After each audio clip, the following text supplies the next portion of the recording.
debt in $1 billion, but we want all this. Yeah, I don't think Pittman's going to want to have someone else that's that much of a big player. But you're right. Being, You're right. As crazy as that sounded, without the debt, this is throwing off a shitload of cash. Yeah, it is. At least right now. Yeah. But if somebody gave me $20 billion, I think I could throw off a bunch of cash.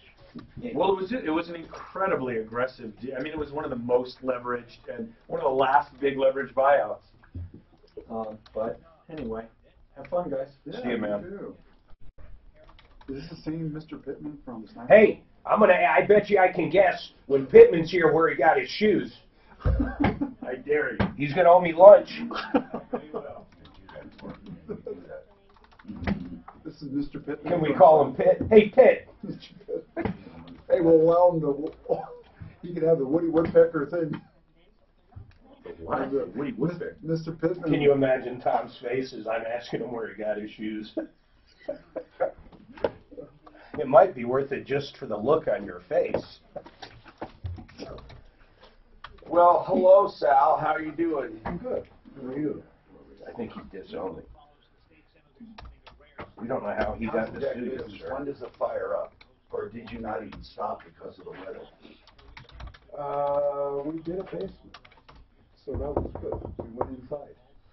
You know, it was cold. But you can build in Colorado pretty much almost. It's been, what, 3 seasons a year, right? That's a quick one. He got the whole contract done. Phone call to end, 7 minutes. I built airplanes for years. I heard that coming in. Freezing. Someone that people listen to finally said, I think this is where you start buying. But people said that at 20. People said that at 25. I never heard. What's code? 25. And he was young. And they didn't know about That means I'm actually up like a penny. I think I bought it 52 or 53. And I'm like, that's pretty good though, 3%. Is the market in general up now? Yeah. I see pictures of Eskimo babies in igloos, naked. I wish I bought on that. Yeah. Did you get used to it? Yeah. The thing about it, they're supposed to refile their revenue for the last 2 years. My name's Clint. I'm on So what is that going to do? I don't know. know. Oh my God, it's way up. Holy shit. You see tricks on your shirt, so obviously. What's up? Oh yeah, that's all I do. Volkswagen boss says he's calmly assessing Trump threat on EU car exports. I love You know what? I love making my car. Well, I'll tell you what's bullshit. How come they do tariff the shit out of Ford and Chevy when they bring them over there? But fuck yeah, they do. But then, you know, they sell their fucking crap over here. Remember what Volkswagen did to the American? I don't have my cord in my headset. Well, they screwed us. I don't know where it Screwed is. everybody. Oh, wait. Europe too. Well, I don't know. Does Europe have high emission standards? Oh, absolutely. In fact, they're talking about getting rid of diesels over in Europe. Even clean diesel? Even clean diesels. Getting rid of them. There's Yeah. the rest of the Raleigh house today. They've established The new Santa Fe has an option for a turbo diesel. My friend goes to Costa Rica every year. Everything in Costa Rica. 720-893-5555. Europe Raleigh is House is a premier Germany, addiction they're recovery protesting program it. located here. What's going on in Germany today? Someone I heard on the way in. Is there an election? Yes, Clinton used to be the chancellor. No more excuses, no more denials. Get the help you need. Some health insurance. Alzheimer's said, and I remember today what it was. for no obligation consultation. The Raleigh House, 720-893-5555. Oh, I guess Merkel stepped in there. No way. 720-893-5555. I don't know. How Angela Merkel's preparing Germany for her grand exit. Love you. They love it when Well, your they got card the is so money maxed out. They love it when you only make minimum Wasn't payments. she in trouble a while back over some of the struggle. tariff stuff? Why? Because they She's in own trouble you. because she And wanted minimum all What's payments making mean news maximum consumer-wise? profits. Here's great news. Cereal's That relief is now The tariffs, that's huge consumer news. You go to buy a vehicle, you go to buy anything with a 25% tariff on steel, it's going to cost more no matter how you look at it. Know this. So is that to help American businesses? I mean, No, American steel. American steelers. It's not going to help American business. no, it's going to hurt everyone. Right. I don't even understand that. Why would he do that for one industry? Well, I think he said that to enter in. I think that was his way of starting a conversation. You know, he lobs grenades. He doesn't exactly send And them. does he have to get congressional approval for that? No. No, of course not. What, he can do that with an executive order? He can put a tariff on, absolutely. Come on. Of course he can. 434-0577. How does Obama swipe a pen and make 18,000 million people legal overnight? That he did. That was illegal. Well, he still fucking did it. I Now, know. didn't I he? know. I know. But I'm saying that was against the. Not according to the last court, it wasn't. The last court that just shot it down when he ripped it off. Oh, okay, but that wasn't the Supreme Court. These are these liberal. My only point, Dan, is whatever they want to do, they can do until it's proven illegal. I think tariffs. He can put a tax on, you know, The any first executive orders. Mornings 5 to 10 with Ross Kaminsky. It's just how fast the Supreme Court will take it. Lobbying tariffs. If any district court was not going to see. visas to come here, Trump has and they significant overstayed it authority and just to stayed in the country unilaterally when they hit were any supposed to country leave. with a tariff. That is an He doesn't enormous need percentage Congress. of the Yeah, problem. no way. We need Not just him, not any only president. border enforcement, but with It's all trade interior deals. enforcement. So we You should know, keep we it have on that. line. Start your day with And why should he? Because the people already elected him. I mean, that's what drives me crazy. The people already spoke and said, we want him to make these decisions. Checks and balances, Mark. Checks and balances. We still have checks and balances. Not in the liberal side. Help me if you can, I'm feeling down. Hi, Tom Martino here. Welcome to the only show of its kind anywhere in the universe, the longest running show on radio, live on Facebook, live on YouTube, live on KHOW Radio, KRDO Radio in the Springs, live on the iHeartRadio app, all over, helping people, recovering millions of dollars in cash, merchandise, exchanges, refunds, and services. This hour brought to you by Centeno Schultz. It's something we really need to think about. Stem cell therapy. I hear background noise. I don't know where it's coming from. I don't know what it is. Is the phone up? Maybe? It might be yours. I don't hear it. Oh, the line was on. Okay. So yeah, I had a call up by mistake. So listen, man, it's Centeno Schultz, stem cell therapy. I'll tell you about that in a second. We have a show where we have open lines today to talk about anything you want. You just call. You got a problem, you call. A problem, question, or complaint, and we'll try to solve it directly. If we can't, at least we do what we call takeaways on this show. Everything is a takeaway, even our commercials. They're all part of the content. For example, with stem cell therapy, there is so much confusion, and I'm going to take the confusion away. The FDA says you can't take stem cells out of a body and condense them to a point where they're a drug without clinical trials.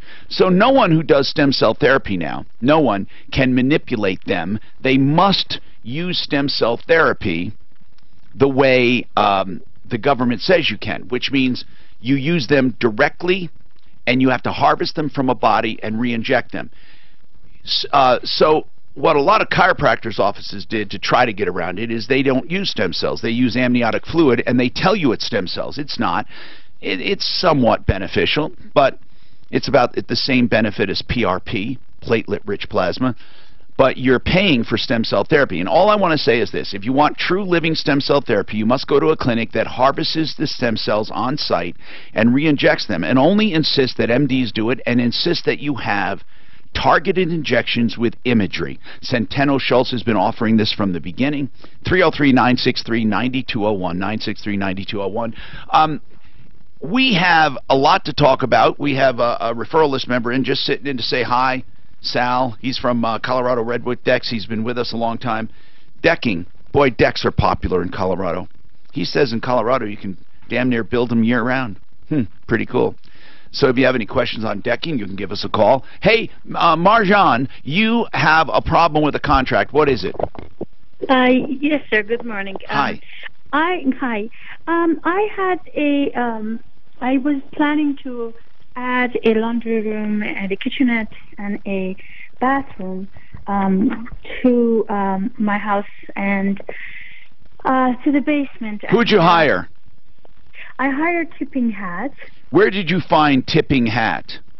I found them through Home Advisor. Yeah, that's par for the course. Almost everyone who calls us with a problem has gotten the contractor from Home Advisor. Something and happened. Almost no one has a problem when they go to referralist.com. But why is it? Why is it? I mean, I know that Home Advisor doesn't say, we want liars, cheats, and ripoffs. I know that's not what they're doing. I mean, you know, it's easy to slam them because we get a lot of calls. I think they just send out leads to everyone. I'm guessing after they bought or they merged with Angie's List, however that deal went down, they probably got rid of half the staff, you know, to streamline the new company, and I think that's what happened. Something happened bad. Marjan, you know, here's the deal.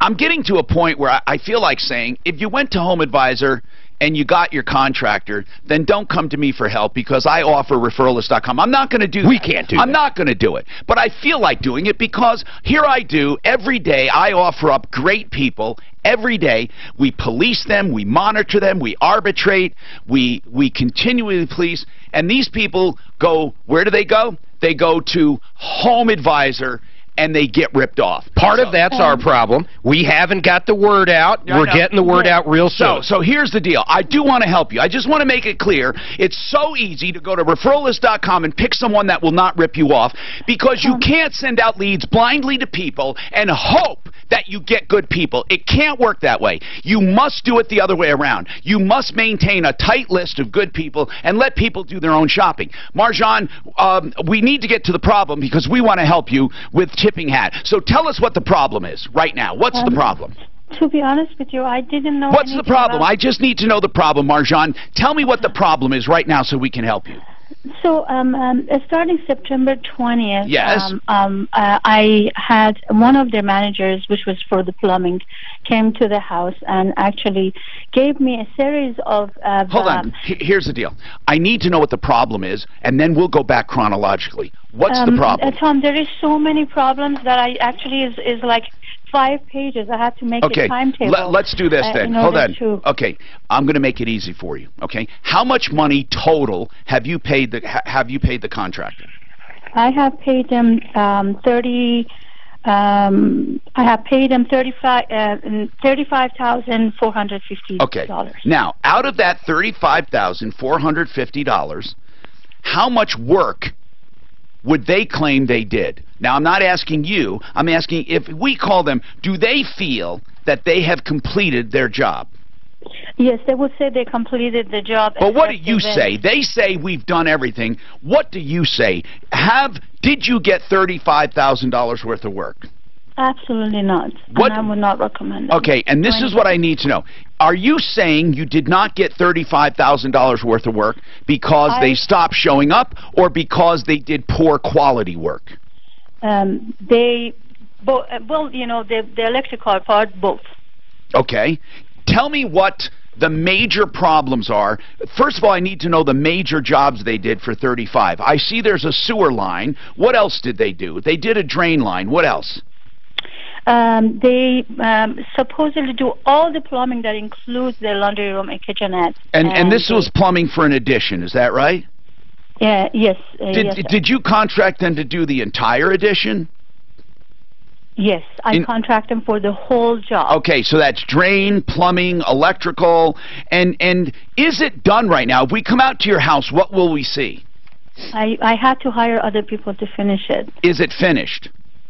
Pretty much, yes. Okay, how much was it supposed to cost from Tipping Hat to complete the job? And thank you for answering my questions. We will get the details. But Tipping Hat said this addition, if you had gone with them and everything went perfectly, how much would it have cost you with Tipping Hat to get it done? With the contract and the $300 they added to it, which was after a huge negotiation. How much? Would have been $36,550. Okay, so $36,500 was supposed to be the bid to get it done.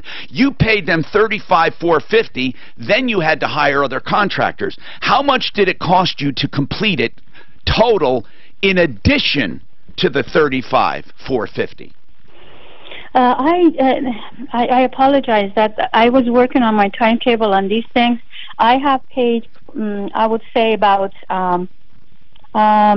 this is just off of my head, saying that it's about probably $10,000. In addition to that, so in order to fix the screw ups from Tipping Hat, it cost you $10,000. $9,000 to $10,000. Okay, something like that. Yeah, all right.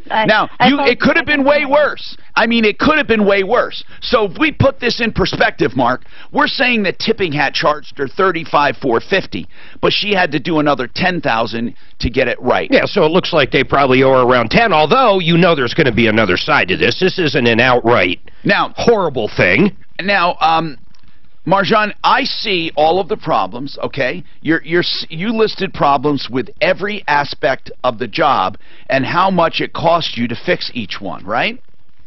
Well, I listed the things that they didn't do, and then they tried to charge me more for them. Okay. Which is about $18,000. But you never paid it, though. But you never paid it. I didn't pay to them, but I had to go and pay other companies. I understand that. So, Dan, I see your name on this. Did you contact Tipping Hat at all? No, not yet. I want her to call in. We need to contact him. I think it's a very simple matter. She listed 10 grand in deficiencies, and I have actually about 18,000. What my request was that for them to refund me 18,000 for 18,000 for the and Tom, look at from September 20th. Why 18 though? If there's only a $10,000 discrepancy. The reason I'm saying that is because there is no discrepancy with the they. Here's what I need to know quickly. $2,000. I did not include the $2,000 that they chopped up my buyers for the side. Right. Well, you need to you need to add all your losses. Marjan, I have another question. Yes. With this, if we contact them, are they going to claim that you still owe them money? Yes, I believe they're going to probably claim that I owe them the difference between the $36,550 and the $35,450. Right, I see. They're going to say that you still owe them $1,000, and you're going to say, wait a minute, we don't owe you $1,000. You owe us because you screwed the job up. Mark, at least this is not as bad as the previous problems. Like, if you go David Anders. If you go to sleazebrigade.com, you'll find Dave Anders, who took $68,000, and you'll find Lobsinger, who took $15,000. Hey, guess what, though? Sleazebrigade.com. What? Didn't we just get the paperwork, Dan? We're going to go out and serve Lobsinger? Yep. So you can send it in. Yeah, and then the other one we're working on directly with the DA, that Anders character out there, and I'll have his new phone number up again soon. Good. Well, hold on. Now, he had a second. Now I'm talking the second. I don't have it in front of me, though. I put it up on I think I put it on. We need to give that out because people have got to call him. $68,000 he took. He did roughly $3,000 to $6,000 worth of work at the house and then decided I'm not going to do anything. I believe that I did an update, and I'm going to continue this. I think I did an update on Sleaze Brigade and did a new phone number, but we'll see. I think maybe I did, maybe I didn't. I'll look at it. And people, check out sleazebrigade.com. These are the bad guys. Yeah, I did an update. His new number, Dave Anders. What is it? 720-251-5583. This guy is a lying, cheating scumbag. Dave Anders. We're running him out of business. He should be out of business. He's a liar and a thief. 720-251-5583. And Dave Anders, you're welcome to sue me. I'll take you on. Just do it. 720-251-5583. I'll use that Nike saying, just do it. Don't threaten me. Just do it. Century RV. What do you think of when I say that? Century RV has the largest selection of new and used RVs in the state, possibly in the western region. And you're lucky because they have two facilities. One at I-25 north of Denver at the 119 turnoff to Longmont, right along that frontage road. And the new place in Lakewood, just north of 6th Avenue between Kipling and Sims next to Woodley's. It's a 32,000 square foot indoor facility. Climate controlled, Monday through Saturday, 8 to 6 for both locations. Monday through Saturday, 8 to 6. Century RV, they are giving giant discounts on new and used. CenturyRV.com.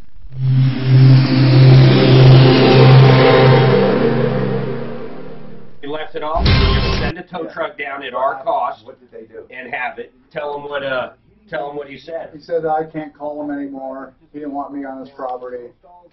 He doesn't really have anything for him. So he's a liar. Oh, absolutely a liar. Cheater. Yeah. Oh, he's the worst. Like I say, Mark put it to his MO is that he keeps cars until people get so tired. No, I told you, until they cry uncle. Yeah. That's exactly what his name is. That's exactly what he does. Is that the same one that Audi was at? No, that's I need to do updates on Sleaze Brigade of all things. I'm not sure yet. I don't know either. Can I serve Dusty? Sure. Cool. Who has the papers? They're going to be sending it to us. They're going to send it to us. She's got them. She's already done the thing. See, I tell you, so many people are so hard to help. But the last two here for the contractors, man, they jumped right on it. Yeah, she's been working, well, Yeah. What's her? Kelly Newman. Kelly, yeah. She's, she's got two friends in the DA's office up in Jefferson County, too. And then also Betty Hernandez and stuff. She's done everything that we asked for. She's right on top of it. I got a bunch of them here that I just can't light a fire under. We've done as much as we can. They have to do something, and I just get excuses. The guy with the watch, remember the watch was stolen out of the ambulance? Oh, yeah. Can't get him to do anything. See, and then... Well, his dad called for it. That ought to tell you. What's the story of the one, though, with the 44 Auto? What's... that was Friday. Yeah, That came on. So he's actually been on before. Old guy, 80-plus years old, has Parkinson's disease. Took his truck there to a 1984 Chevy Dually. Dan, Tom, so the tipping, one of our listeners works for them and gave me the owner's number and said there's a lot more to this story with Marjan. She hired one of their people behind their back. So I'm waiting for his call back so we can get this all addressed on the air. That'd be great. I'm going to let Marjan go for now. Unless you want to ask her about it, Tom. Do you want to try to take it out of her? Did he do it? Did she do that behind his back? Like what the employee said was there's way more to this. She went behind his back and hired one of the apprentices to come out and finish it or something like that. So do you want to try to drag that out of her or do we need to just wait? Okay. We'll decide she had to get it done. That's the whole thing. She paid him a really awful lot of money. Okay, so I want to update this Jim Weiss. Okay. So I told him, I said, we want to come out there Monday, and we want to get in his engines and his truck. Oh, no, I won't be there Monday. I said, Wednesday. Okay, we'll come out Wednesday and do that. He says, you're going to get what I give you. Where's this place at? Bennett. Oh, up on. You live out there? No, Tanner's right there. I'm up. It's a lot. Not a lot. There's no doubt he's an absolute. Tom, I'll bet you didn't have cancer. You know what? Or some like a little skin cancer or something. Yeah. This guy, he plays people. He's a player. Where's he at? Yeah, I'm trying to think of. He's kind of like out in the country. Yeah, I was going to say, I can't. The only business in Bennett is that big tow yard. They're on the up and up. Big tow yard and CarQuest Auto. He hung up around me twice too. Yeah, actually, that whole Jim Weiss is really grown. Yeah, has since closed his doors at 44th Auto and moved his operation to his residence. He is still ripping people off. Well, he had 44th Auto when he first started ripping this guy off. Why does this guy keep going back? Or? He didn't go back. He's had it there Or since just stuck with it? 2014. Whoa, jeez, okay.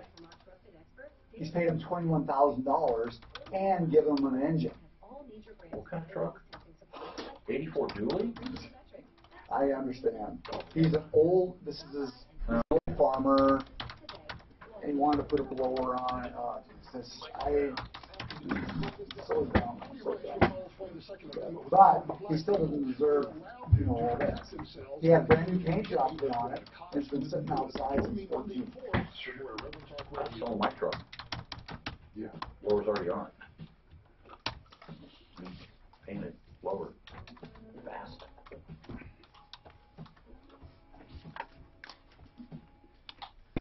Tom Martino here, Absolute Radon Safety. If you need to get absolute peace of mind, Absolute Radon Safety, on my referral list at referrallist.com. These guys work all over. They can test for just $20, around $20. They can mitigate. That's the most important thing. If you're looking to buy or looking to sell and somebody told you have high radon levels, you don't have to be afraid. They can mitigate this. They have a system to mitigate. In most cases, like 90% of the cases, 95%, just $899. And even if it's one of the other rare cases with tiny crawl spaces or odd kind of construction, it's not even much more than that. So put your self at ease with absolute radon safety. You don't have to worry. 303-880-0682, 303-880-0682. Look for absolute radon safety on my referral list at referralist.com.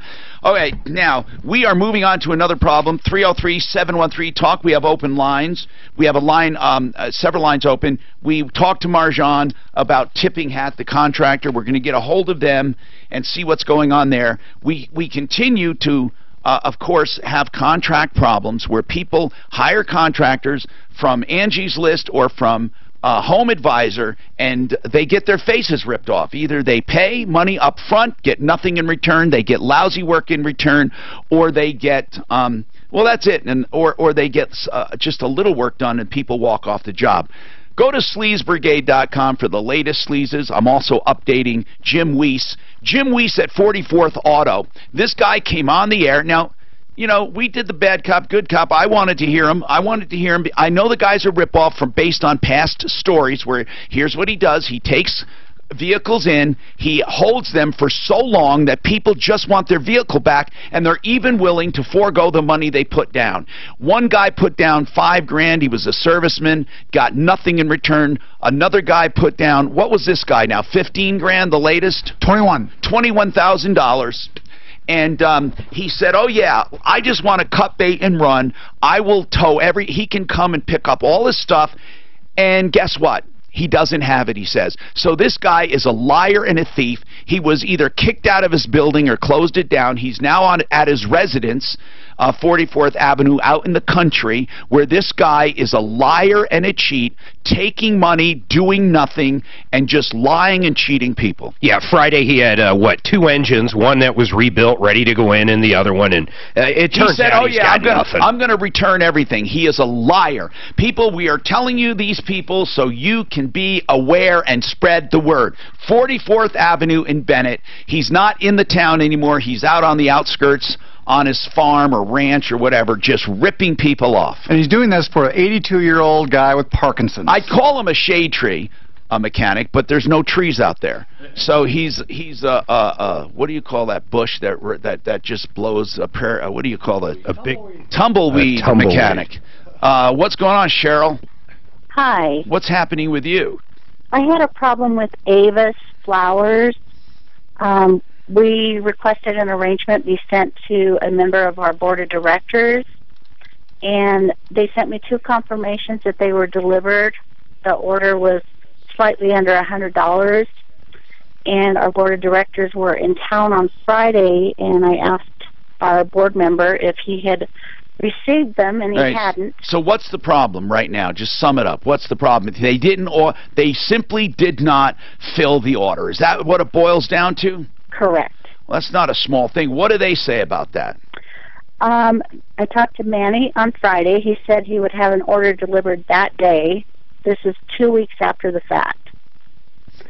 And they did not? Was delivered, no. Okay, did you pay by credit card? Yes. So you did contest it, didn't you? No, I haven't done that. Well, you got to do that. You got to do that immediately. Just do it. Be done with them. Be done with them. Hire someone else. And I mean, why waste time? Credit cards are wonderful. I love credit cards. Yes, I believe they can be tools. They can be a drug and an addiction as well, but if you use them right, you can be saved. You can test the charge and simply say you never got what you ordered. It's that easy. What's going on with you, Tom? Hi, Tom. I had been talking to my mom, and she's out in Iowa. Yeah. And she's very interested. I was telling her about those new solar windows, but I thought they were not available to her in Iowa yet. Is that correct? I have no idea. The ones that have, though, the one that we know that has them is Genesis Total Exteriors. Now, Genesis. Okay. Now they're here. They're not a national company. Genesis Total Exteriors and Interiors. They do that solar window, and he'll hook it up to the grid. Now, here's the deal. Even if you do not have a solar system, what's great is that they can do the hookup, and you still earn credit for the solar windows. That's what I love about them. You earn credit, and it goes against your electric bill, even if you don't have a solar system. Yeah, she's got about 40 windows in her man, house, so, it would be great. And you know what? They're no more expensive than a normal window. So if I contact Genesis, you think they might know somebody? Yeah, you should ask them. They might know someone, or who knows, he might be able to sell them to you, and you can have someone else put them in. Why don't you call 303-679-8509, 303-679-8509. That's GenesisTotalExteriors.com. Yes, the solar window option is awesome. They do a great job, and it's no more expensive, as I said, than a normal one. But you got to be careful that you shop around, because I don't know anyone out there, and I don't know if Mark knows anyone, but he might be able to get you a deal on the windows themselves. Thank you for calling. 303-713-TALK is our number, and let's see, Tommy. What's happening with you, Tommy? Hi, how you doing today, Tom? Good. What's happening? About a week ago, my wife got an advisory payment request from the New Jersey Turnpike Authority for $52, saying that we had went through a toll. They have our license plate number. This car has never been out of the state of Colorado. Well, tell them that. And do they have the make and model and all of that on the photo? No. They said the photo is real clear of the license plate, but the description of the car is kind of vague. Now, they have the ability to put the hold on your license, I think. I mean, this could be an issue. But what's really weird is collection. That's the only problem. Yeah, but it doesn't matter. With collection, they still have to go through the process of serving you and going to court. So if they want to do that, I mean, they have, let's not forget, Tommy, the burden of proof is on these people, okay? All I can tell you is this. Keep an eye out for the transaction. Keep an eye out for anything on your credit report. And keep an eye out for if you're served. Now, what's weird is, if they try to serve you out there, you're going to have to argue jurisdiction, that you've never, ever been there, ever. I don't know how they I'm more afraid he goes to renew his license at some point and this pops up. Yeah, but Mark, I think they have to have it. I don't think a mere accusation can block his license. I think they have to do more than that. And out of state, I don't know if for toll violations they have reciprocity. I'm not sure they do. So Tommy, if they try to sue you there, if they give you notice, they still have to serve you here. That would be a cluster. But what do you do when you're accused of that? That's the thing. What do you do? Can you get a picture of it? Yeah, Tommy, they have to have a picture or something to prove it. So wait until you're served, or just, I would still send it to them saying you've never been out of state, period, and you have your car here. Now, we do have the owner of that construction company, Tipping Hat. We have a whole contract here, and it's really a very simple proposition. Philip is here. Philip, what Marjan is saying, if I sum it up basically, is that she paid you $35,450, and what she claims is that she had to spend another $10,000 to finish the job because of your deficiencies. It really, she said, some of the stuff that you were billing her for was never even done, and other stuff needed to be fixed. And that's really what it is. It's that simple. And I know it doesn't sound simple when she explains it, because she goes through each and every item, but that's what it all boils down to. And you're the owner of Tipping Hat. So can you explain your situation, sir? Sure. So I actually have personally met with Marjan to kind of help facilitate her project and get it to, conclusion. We helped her out with a lot of electrical work, and we actually had to work with Tesla, as she has a new electric Tesla vehicle, to get the specs that they recommended. And so I helped facilitate that and get that taken care of. And then she had quite a bit of work done, some plumbing work done as well, moving a laundry. And then I had noticed that there was a complaint, or not a complaint, just a negative review posted online. And so I reached out to my manager, which handles, client interactions, my partner actually. And what did you? What can you get to the part where do you have a problem or not, or do you feel you've completed the job?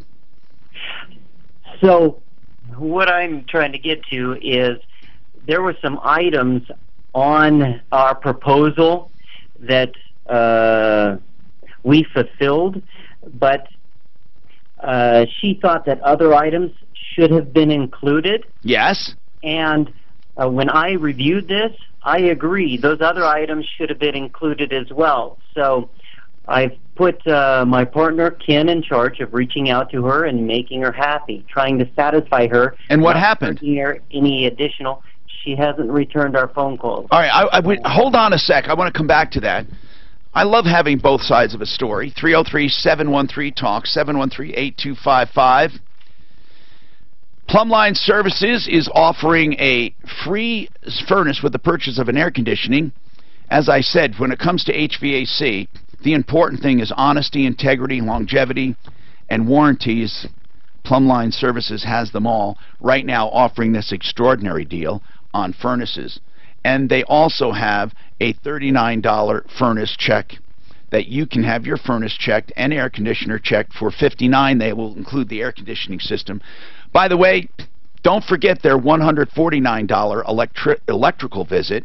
That is including parts. They will fix your electrical problem for $149, or the call is free. It's fine, fix or free for $149, which includes parts. They figure they can fix most of your electrical problems for $149, so you'll never have to gamble for more than that. And if it is more than that, the call will be free, but they'll give you a full written, complete diagnostic. 303-586-1086, 303-586-1086, plumlineservices.com. Oh, she is? Okay. Hey, Tom, on asking for that photo, at what point do the rules of discovery begin? After the lawsuit has to be filed? Yes. Okay. For So who to, for her to ask for the photo? Yes. Yeah. They have to file a lawsuit. Okay. Then the rules of discovery start. She can ask for documentation beforehand, and if they don't provide it, it kind of counts against them. Yeah. Like when collectors call and you say, I want documentation, and they say, we'll show you documentation in court. That's wrong state. You know that's what it is. Judges don't like that. They got the red license plate, wrong state. But to demand discovery. I have to run to the restroom. Are you coming back to fill up? Okay. In business more than 20 years with honest. Sure, get that picture of the show. So as soon as the lawsuit's filed, you can demand discovery then. Okay. Customers doing the right thing. See, like E470, if you don't pay your toll, they don't have to bring you to court. They don't have to do shit. They have a certain legislative fucking whatever they passed saying when you go to renew either your tags or your license, if you owe them, they'll stop you from doing it. Simple as that. I think they send me a picture of it. But don't they have to prove that you owe? No, they don't have to take you to court or anything. I mean, I don't know how exactly the statute reads, but they don't have to take you to court. I don't think an out-of-state place can do that to her here. We get mailed fairly regularly on 470 if somebody has the same plate number. But here's what I don't understand. I got a threatening note from 470 saying that from a collector, and I have an account with them. That's weird. I have an account where they take it from my credit card. How did that even happen? No idea. Do you have a transponder? Take from your credit card, or you gotta fill in your thing. No, it's my new license on my new car. Right. They did that to me on the trailer. That's what it is. I gotta go online. You get another transponder. You know, I don't have a transponder. Trailer behind You don't get the little sticker? and it counts. It's not a transponder per se, it's a little sticker. It's a sticker. You gotta fill that out. Just call up and they'll send you a sticker and associate that plate with your account in the meantime. And then you just put money in that account and automatically takes it out. I don't use it anymore. So up north, How do you think that sticker works? I know. Just like, just magnetic. If you go out, I think it's magnetic. Must send something out to get it. They own that What do you bridge for mean? a while. Well, for it's a $1 sticker, but they're not looking at the sticker. They send the electronic out there saying, okay, they recognize that from over there. We kept getting. So there must be some type of chip in that sticker. Now I know why I got that. I have a new plate. They didn't let me use my old plates. They gave me money for them, but they credited me.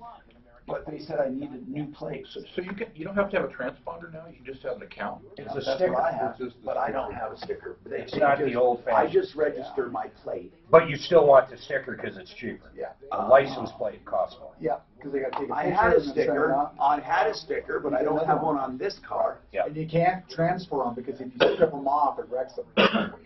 I just got a new windshield, so Okay, I got to go online then. I see. I got to go online. Pretty cool thing they got. It works for more than 470. I noticed the new rental cars have a transponder or something. I can't figure out what that thing is. You know what? Now I remember. I was taking my Equinox and I was doing the, I did those express lanes coming home. That's what it is. And they read my plate, and that's why they sent that to me. I love Max's feedback. What did he say? I'll send it to you. If I serve, I said, basically, well, you can read me, but I said, hey, I think these are going to stick out great. I love them. What are your thoughts? if I serve that guy, do you want to do it on air like you did the other one? Yeah. What's that? Oh, that one with Mike did was great. He walked in there. I've been dealing with this dirtbag. He's another guy, just cusses at you and hangs up on you and says, I have to log in. 1622 or frankduranhomes.com. You're up for photos. You don't ask for metal. I want to do my Amazon. God, I carry an empty Amazon box to the front door. Serving somebody. Taped up. He did come off as a neighborhood dude. I really think he did too. You think it would have looked really weird if you stood a foot and a half above him? I mean, is his height something you always have to correct on TV, you think? I do too. You have all these private delivery services. I wonder if Al Heights, you know, just people in cars and show them. You know what I'm talking about? That's against the code. You don't understand, Kramer. This is a big deal. Amazon will put the box in there, and it'll give you the code to open it up. And you don't have to post it and hang it up at your house.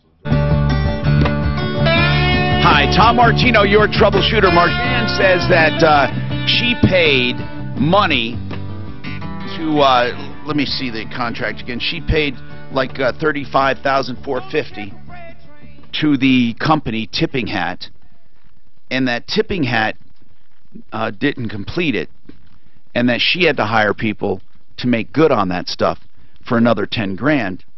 The owner of Tipping Hat says, wait a minute, when I heard about this, I reviewed it, and I agreed there were some items we needed to do, and we reached out to her to get them done.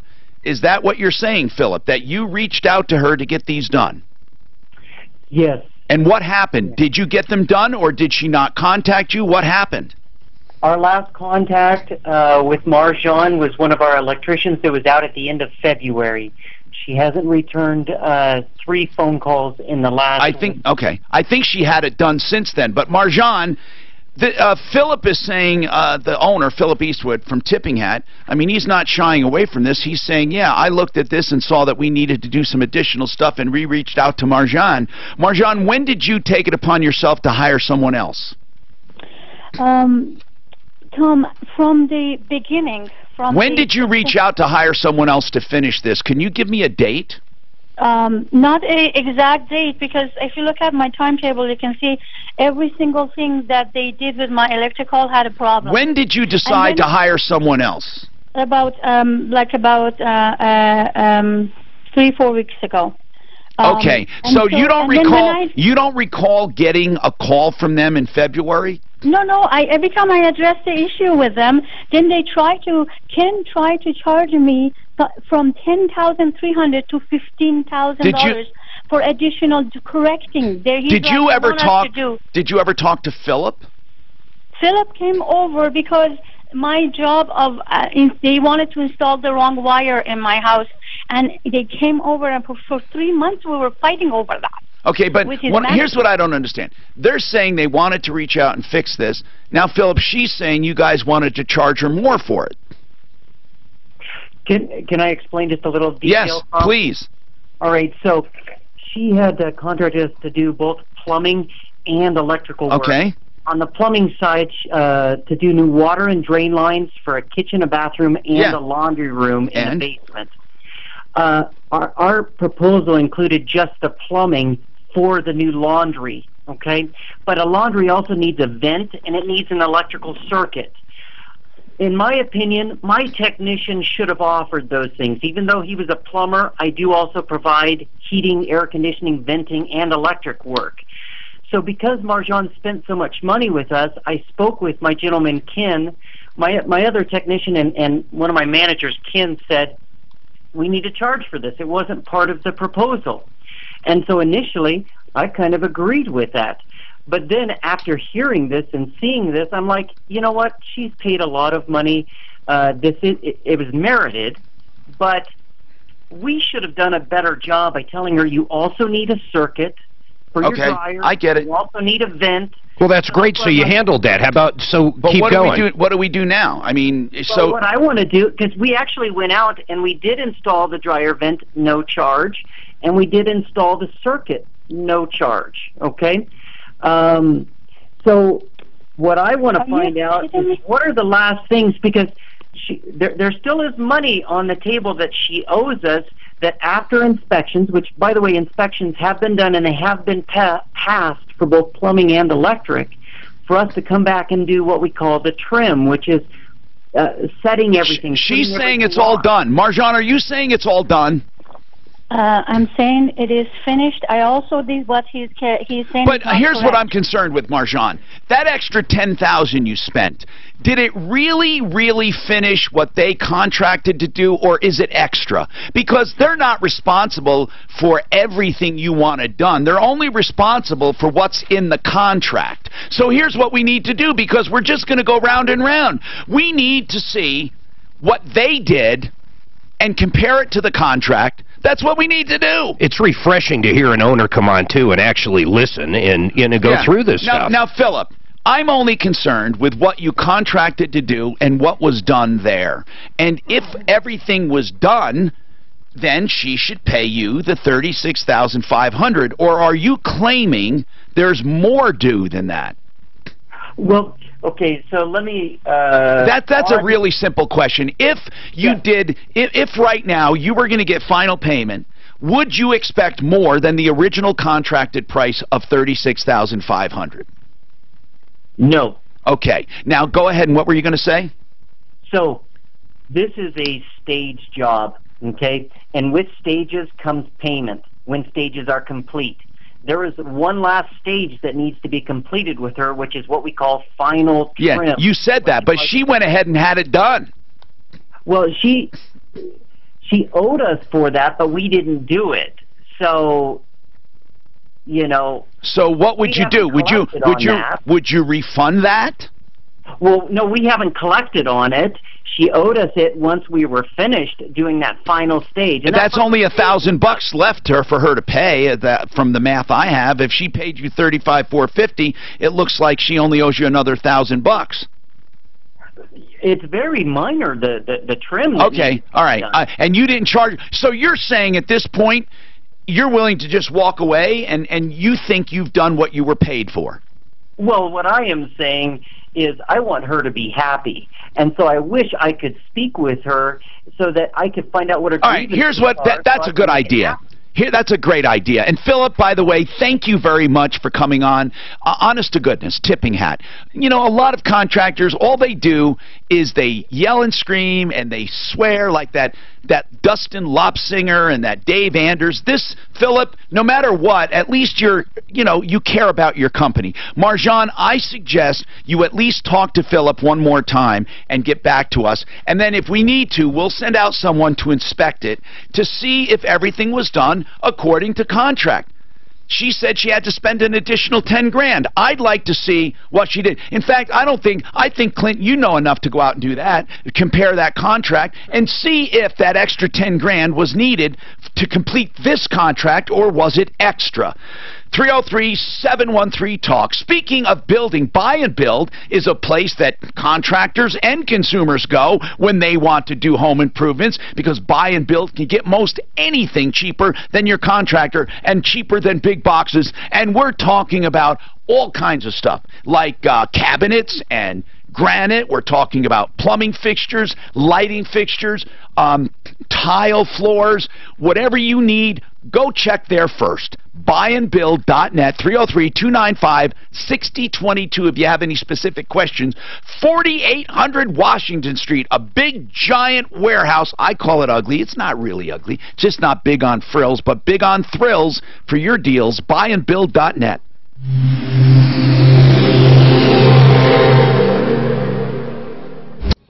This report is brought to you by Lowe's. No major delays on the highway drive. If you're traveling across town, you're going to be in great shape. The only slow spot is up in the high country along I-70 west of the Eisenhower Tunnel. The hockey game, it was great, man. Oh, they went? God, no. And here's what sucked, dude. They tied it up with 1 minute left, roughly, to go. 3-3. Go into overtime. What hockey game was that, Mark? The Avs yesterday, and they lost like a minute in I didn't know overtime. you like hockey. Oh, I love hockey. You should go to DU. You know, I just, my nephew, I just said became captain, also had one of those gender reveal parties on Sunday. It's a boy. Anyway, his father-in-law bought one of those Chevy Bolts, and they had one of those systems put in to charge it in their house. It was $9,000. Upgrade everything. Yeah, what happens if they get gender She reassigned? had that put into that Tesla. I'll bet you that's where that, a lot of that difference is. This kind of shit happens. Well, listen, there are parents that won't raise their baby as a boy or a girl, and they will allow the child to identify with a gender. You know what they call those kids? Weirdos. Fucking whack jobs. No, they call the parents whack jobs. Future whack jobs. Future whack jobs. They're pariahs at school. I would do that. That's child abuse to me. God almighty, can you imagine? Raising a child is not going to be... I'm with you there, Clint. We I'm with you. We want them to pick their own gender. We get to pick our gender. Are you with me on that? Or? I think they should allow them to You go can down and you figure out what's going on. The plumbing Oh, spells it out. You know, though, I've got a gay sister and a gay nephew. If there's anything I wrong with knew that. both of them when they were 2 years old, they were gay. You say, wait, they don't know anything about sex when they're gay, but Tommy, when the kids are out riding bike, was picking flowers, and you give him a stick, it was a magic wand. He was a feminine. There's something that their brain is wired wrong. It's a birth defect, I really think. A defect? If somebody would kill you for saying that. I'm sorry, but... No, but in real terms, that's what he's saying. I know it's not. I know what he means. It's not normal. Well, it's not normal in nature. We wouldn't procreate, you know. Right. Yeah, exactly. But I mean, but I don't think it's their choice. I don't either. Now, some of them I do, though. I think Well, some yeah. people make a decision. Hey, I want to be gay. Mark, I don't think so. I really don't.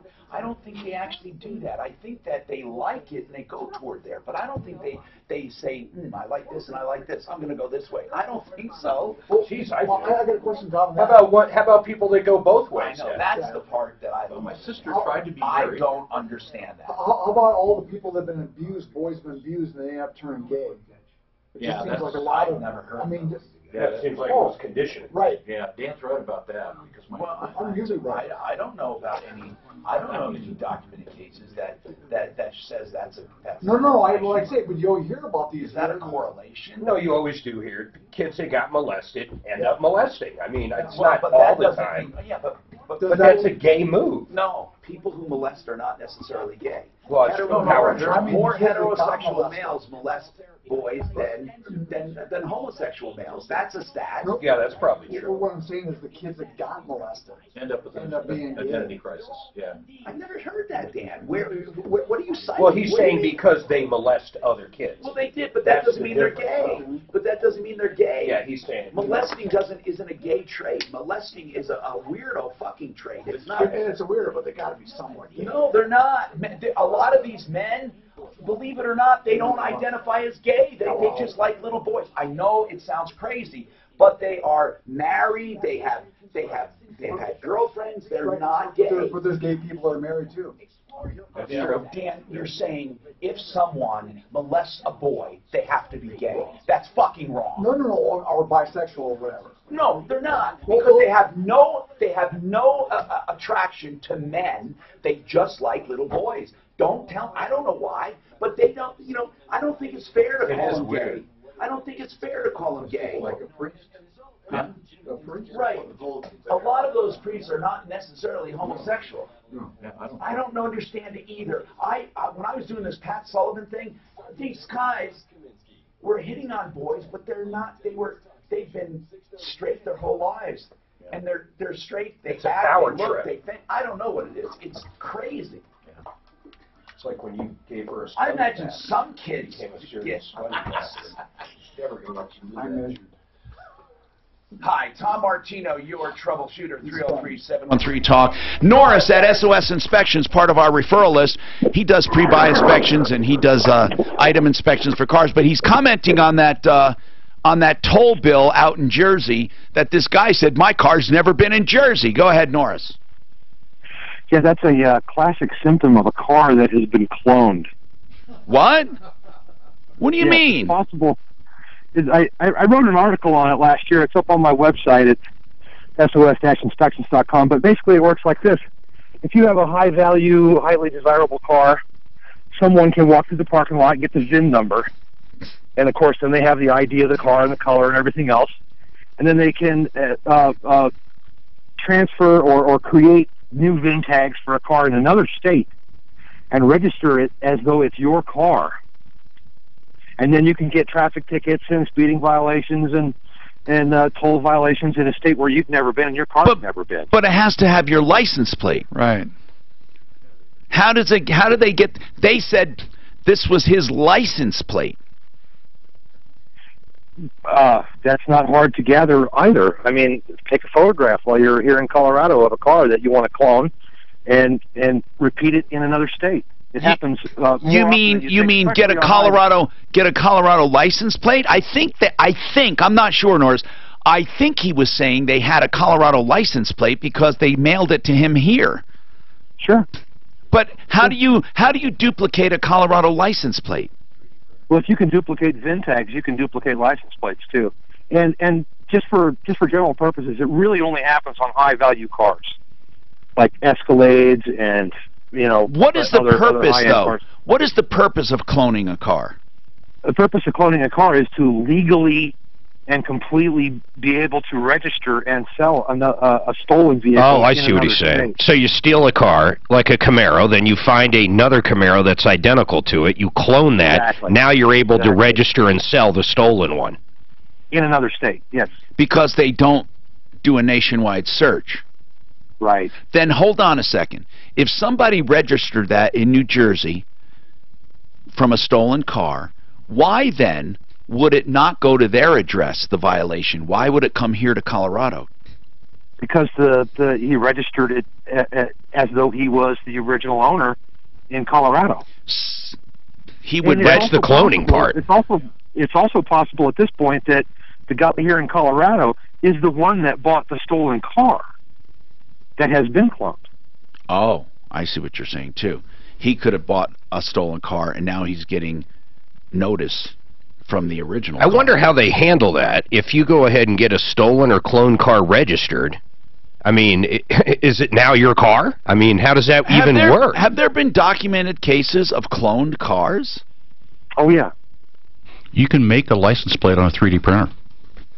Yeah. Just like a real one? Okay. That's something to think about. That is weird. That is truly weird. Cheryl's been waiting a while. Cheryl, oh wait, I took Cheryl at the beginning of the show with Ava's. I'm sorry. I hope she's not still on there. I told her to dispute the credit card charge. It's that easy if they didn't deliver. Okay, we'll take other calls. We have a line open, 303-713-TALK, 713-8255. Stick around for more. Magazines that are illegal, you can have those printed on a 3D printer. Sure. But even if you do a 3D plate on there, it's still, if they stop you, you're not gonna have the Oh, if they registration. look close, yeah, it's not gonna. And all that. No, if they look close at it, but you put it under a cover, it'd be hard to tell, under a clear cover. But if you, once again, if you get stopped by the cops, they're also gonna take your registration, it's gotta match the little sticker. Yeah. Have they ever looked at your little sticker on your plate? No, but they take the registration and match with the license. Yeah, they could. Holy But I shit, guess this, they're counting on the this nobody is looks at pretty, those. this is a real deal, man, this cloning shit is crazy. What's the name of the guy who dropped his car off in 2014? Just give me some really minor details. I'm Oh, updating. what's his name? God damn Just his first name. it. Jim. James. They basically do that. They steal a high dollar car. Dropped off. That's his what? And Well, then actually, they he find came an and picked it up. identical one. His Then they literally 1984 switch Chevy the pin Dually. on the engine, That's the when door, the Jim jam. Weiss They came and switch picked it, it same up. color, same everything. Came So then when and people run it, it's looking at the picked real car up that's from the body registered shop. to sell it. James. God, that's so then they turn around and What? sell 1984 stolen one, Chevy get it Dually. registered in another 84 state. Chevrolet. Well, it looks like if they Pickup. do it right, Do it it, does. yeah. it. Well, in Colorado though, when you bring an out-of-state car in here, they do a VIN verification. They Jim catch it, I think. They was catch that it wasn't a real sticker. Supposed to. I don't know, But man. not every state does that either. So Well, I don't know if they would catch it. of course, they would just do it to use the car Actually, too. that's, Okay, well, he's supposed to do an engine Use rebuild. out of the car. That's wow. Put this engine in there with a blower. It's Supercharged very engine. high-end with car, a turbo. which With a- makes sense Blower. To because make it's a lot of turbo work. blower. Was it turbo or was it supercharged? Yeah, you'd have to Supercharged. Reproduce With all a those little stickers supercharger. would be that easy. Because The they're plate's super different, easy. right? You know that. Yes. You want the blower Okay. to come out the hood and. James paid Weiss how much up front? Well, through payments, $21,000. $21,000. Over. Okay. Okay. First of all, Weiss kept the car.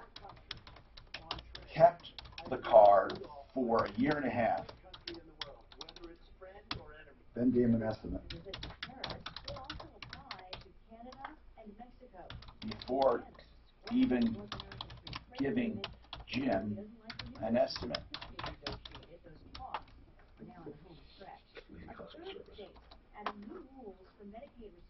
That estimate Was paid in full. was for how much? $21,000. $21,000, I got a guy now. which Jim paid to Weiss over a 1 year period. Okay, so he picked up in 14. And I'm charging him 60 just for the. That was in 16. That brings us to 2017. That brings us 2017. Gotta give him a chance to fix it. Yeah, you do. The have to keep weasel, them in short, Just like the homeowner says. Otherwise, in short, give me the money back. nothing lady that went ahead and to your white whale. He's doing a white whale. He is He's a scofflaw. He's a scofflaw. Weiss claims he rebuilt an engine and did a lot of other work. Well, I get a lot of these where I got women that are having all this stuff done. Jim says, so much trouble with them because I think they understand less. What's wrong. Yeah, that's a good car. after paying Weiss, You notice we never see Paul, Chinese cars over here. he heard nothing from him again. He has been out there, but Jim keeps on delaying. Weiss keeps on delaying it. And then the last time he got out, he was actually got angry. Rebuilt the engine, did a lot of other work, He calls me up. and is willing, when we contacted Weiss,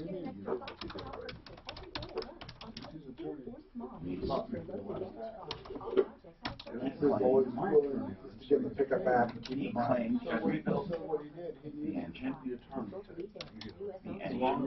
and did a lot of So what other did he work. say today? He doesn't even have the engine or anything? Or?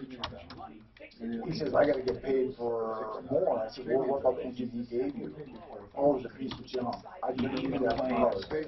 that Jim There's a high compression 3 So he's got no. I mean, really, the guy's got more no shit. money But he said he is willing to walk away from the job for the money paid, and will let Jim come and get his stuff, come and get everything, the vehicle, and all of his parts. However, so not the new part, it's the old part. However, when we tried to make arrangements to get the stuff, we backed out of the agreement and said he has nothing. Right? Well, he has to pick up. Oh, I thought you said he has nothing. Well, no. He said, I want to and come said in. he doesn't want to hear from us again? He hung on me twice, told me not to call him again, otherwise it's harassment. Let's give his number out. Absolutely. I didn't even think of that. Let's give. I gotta go. Let's give. I got two of them down there. This guy's such an ass. We're not putting the water here in, we're just turning that one up again. So I gotta go get this folder. So, oh my God. This Oh, wait. No, I don't have it. Jim Weiss. I'll run and get it. Said, no, same thing, how do I know you did it right? He said, I want an inspector. I said, well, I have to go get it. I think we need to go out there and say, okay, where is everything? Pissed him off that I got a permit, he's now has an He inspector. doesn't have anyone. He's going to be a clusterfuck, you know And that. he still wouldn't pay me. So what's the difference? He's got the guy money, he's got the car. This is the same Jim Weiss that has done the same thing on your time. So This guy needs to get his fucking car out of here. I can do whatever I told him not to because then Jim will say, hey, you came and got it, I can't do anything. He's got 21 grand and a $10,000 engine. Jim ain't gonna give him fucking shit back, and you just found out the engine's not even there, right? Or it was parted out. He was very evasive. He said he built an engine and a half for him. Right now, he's got nothing. He doesn't even got the vehicle. I'm saying this will be just like... Hi, I'm Tom Martino. Is Ideal calling in? Your troubleshooter, welcome to the show. This hour brought to you by Ideal Home Loans. For your next Ideal Home Loan, we are solving problems, answering questions, and taking complaints and making your life a little easier. We have so many people to warn you about. It isn't funny. If you listen to this show, you can save yourself from liars, cheats, and rip-offs. It is so terrible. But first, let me tell you about someone good. Ideal Home Loans for your next Ideal Home Loan. You know, you can't go wrong with Ideal. Get refinanced before rates go up too much. And one thing with Ideal, you can always refinance free of charge over the next 2 years. They have a 2-year rate guarantee. So if you refinance today and rates go down even by 0.75% or more, you can refinance free of charge. That's the Ideal interest rate guarantee. Plus, they have all kinds of other reasons to get a loan there, like 3 weeks or less for closing. And when they do a pre-approval, it's like a cash deal. You are approved. It's not just pre-qualification. Give them a call, 303-867-7000. 303-867-7000. IdealHomeLoans.com. Let's keep going. We got a lot of stuff going on here. A lot of crazy stuff. First and foremost, we got to warn you that Jim Weiss, 44th Avenue, or 44th Auto Service in Bennett. He has since moved out of his building. He's at his house. He has ripped off more people than we can count. The latest victim called us stems back to 2014 when he dropped off a car, or Jim picked it up. He paid Jim $21,000, got nothing in return. Jim said on the air he could come and get all his stuff and tow it away, and he would walk away for the money owed. They would just call it quits. But Jim says no, he can't do that now. Jim has nothing that we can verify to give back. He has taken $21,000. He has taken a pickup truck. He has taken engines. This guy is a thief and a liar and should be put out of business.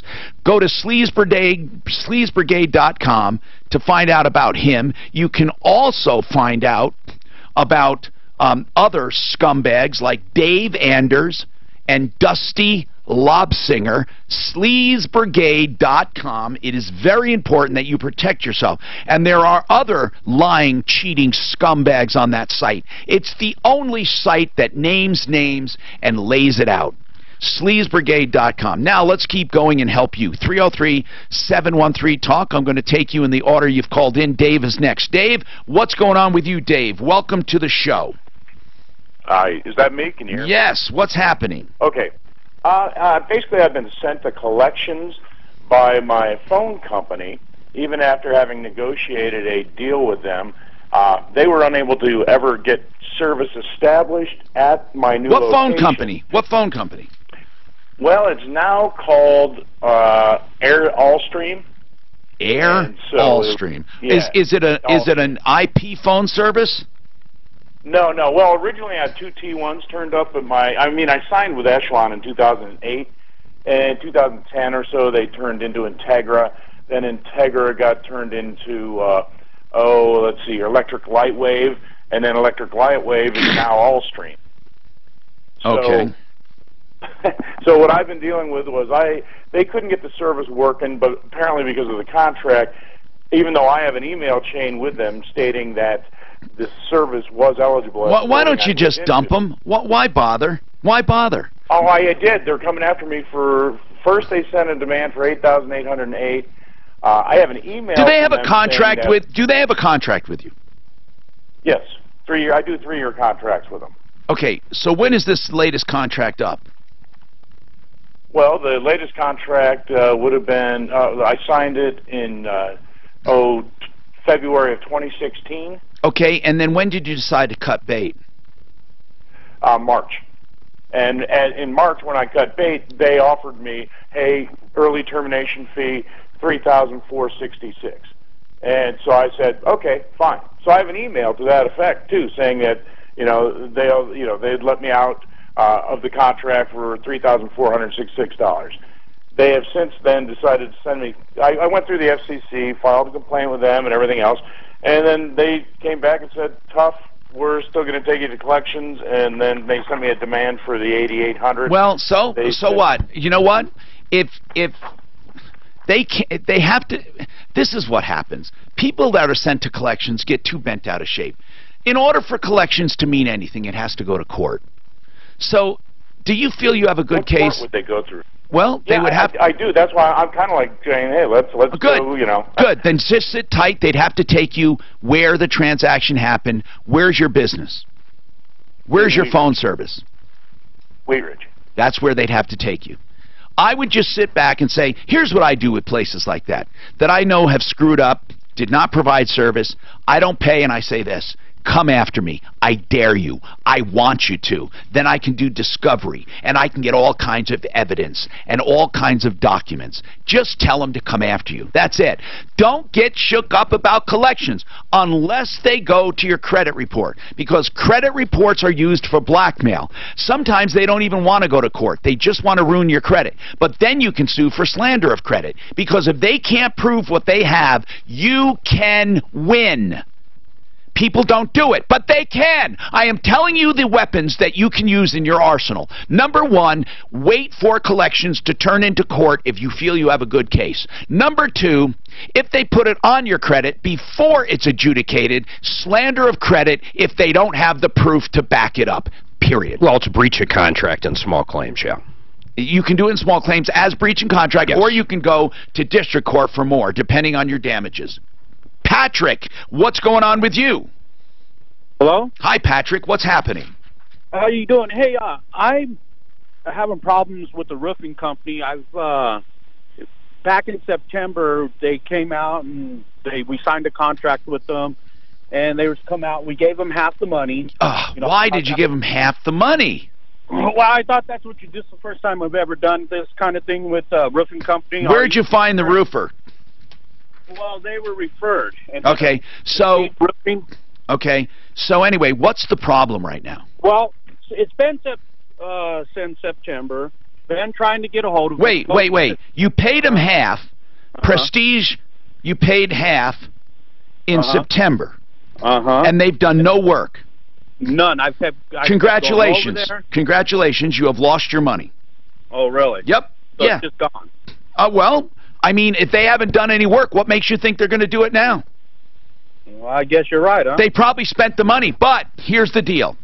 If they took money from you, under the law, they're supposed to do what's called put that in trust for you. The Contractors Trust Act says they must put it in trust for you. That means that you can go after them and sue them for that, plus you can pursue criminal charges. Now, when you call Prestige, when's the last time you talked to them? Well, yeah, I think it was Friday. And what did they say? And his name, I went in there and he said, well, the blah blah blah. Someone stole all their money from him. A best friend of the owners. Oh man. See, yep.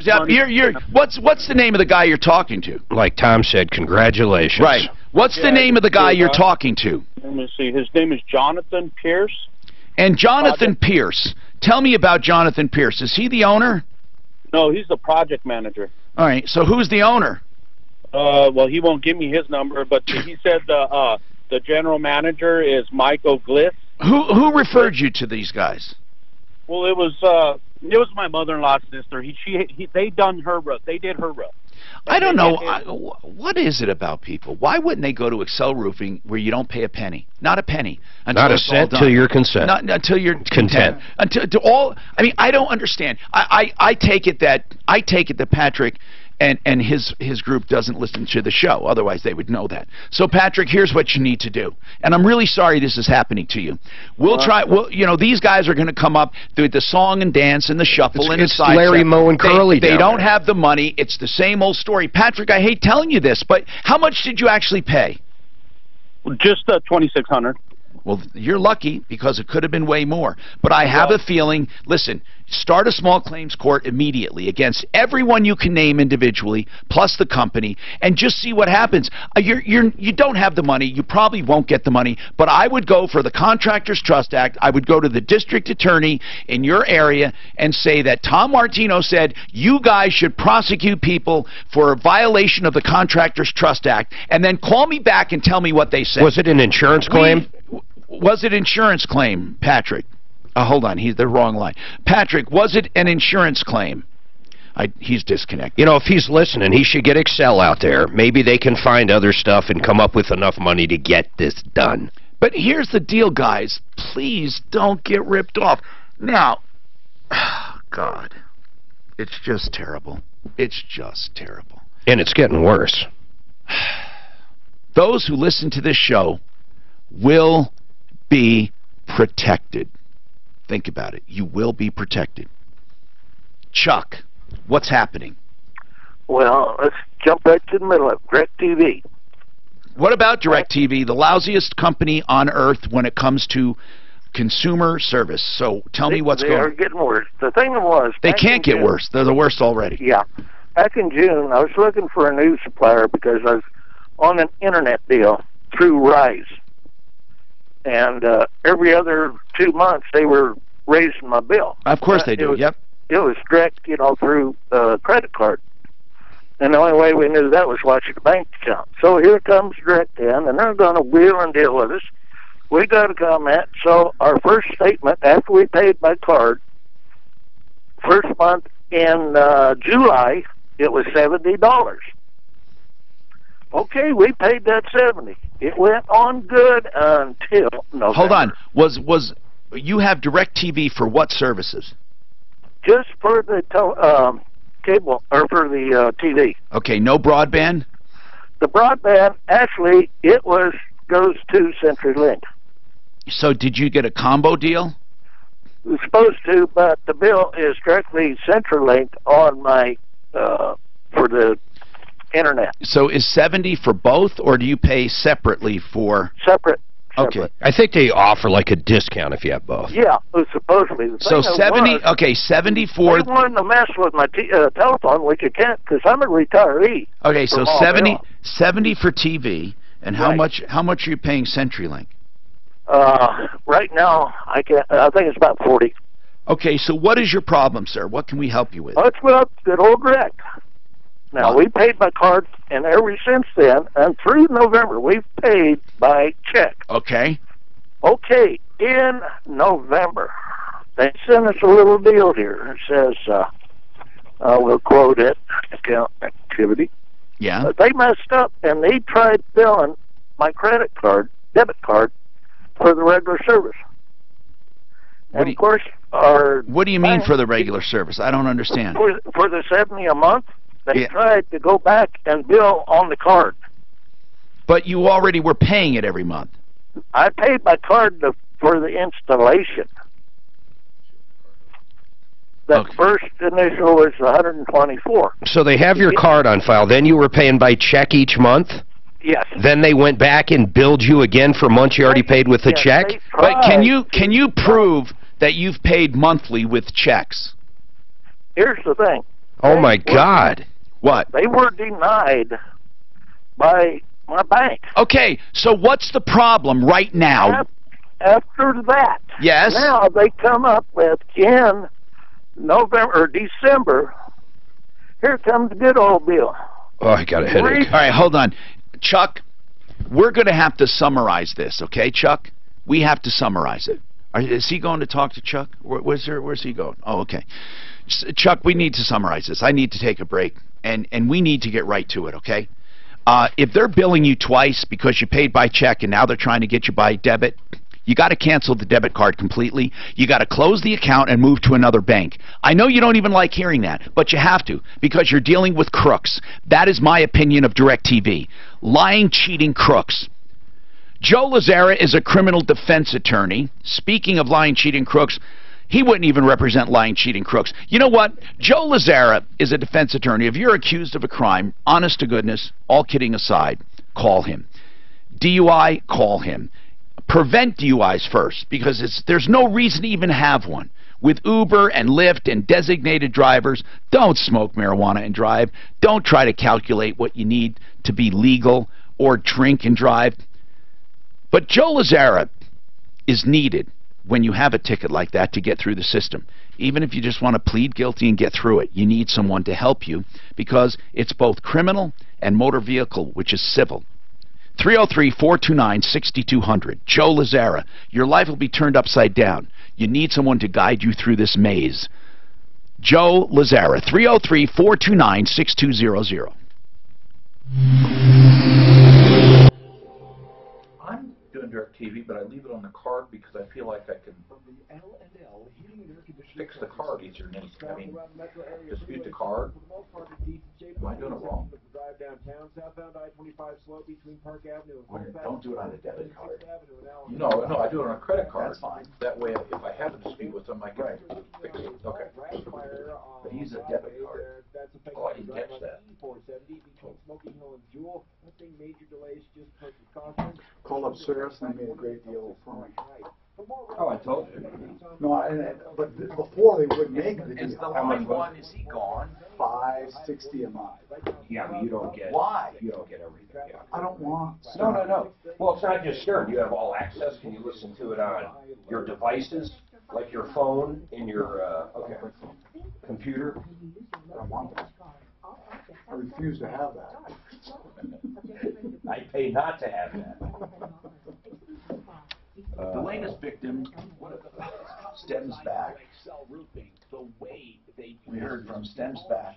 And the management from the top down, they believe it's Excel roofing. First of all, they will never treat you in 2014. That's when Jim Weiss picked up James's 1984 Chevy pickup. Weiss was supposed to do an engine rebuild. 2012 he picked up. 2012? 2014 he got the invoice. Jim Weiss was supposed to do an engine build with a supercharger. Weiss kept the car for a year and a half, for almost 2 years. I can tell you what happened. He originally wanted the engine that he gave to put in there. We're not getting into the details. Okay, very good. For almost 2 years. Keep them in mind, especially with the storms coming. Before giving Jim an estimate. Here's all the dates. Here's all the dates, Mom.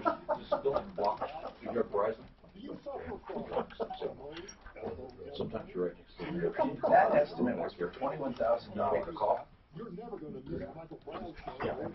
Yeah, James paid in full. Finished paying in 2016. Ask Tom. Hey, listen on your headphones real quick.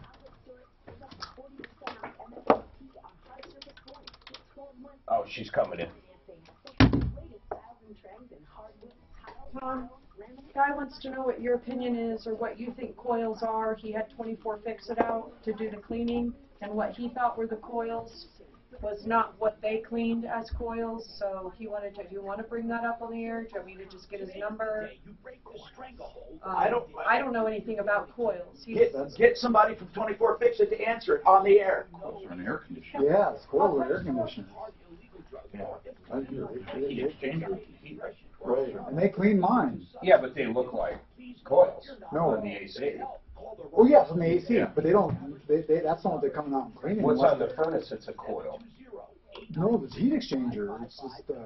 That's a coil? No, coils. Heat exchangers just, well, the old-fashioned ones are clamshells. New ones are just. What is a coil? Do you guys know or not? Yeah, it's the air conditioner. Yeah. No, okay, but on a furnace, is there a coil? No, there's no coil. No, there's no coil. No, it's down there. It's down there on where it blows across the coil to pick up the cool. It's up in the boot of the. Yeah. Right. Furnace. Right. The technically, Here, what is it? There's a coil for the spark plug. But The coil, also known as the evaporator coil or an outdoor coil, is the unsung hero of any home heating or cooling system. Its job, heat transfer, is one of the most important factors in achieving heating and cooling efficiency in your home. Oh. Yeah, but that's only for a heat. That's for a heat pump. Right. A coil doesn't. It's not in a furnace. Well, on this one it says in heating mode, the gas burner. In heating mode, that's right. The gas burner or electric coils activate the heat exchanger. Okay, but I'm just reading shit. I don't know. It's honest to God. I don't know of any coil in a furnace. I don't know of any. I don't. It's above the furnace in the boot. And what's this unsung hero? I'm the unsung hero.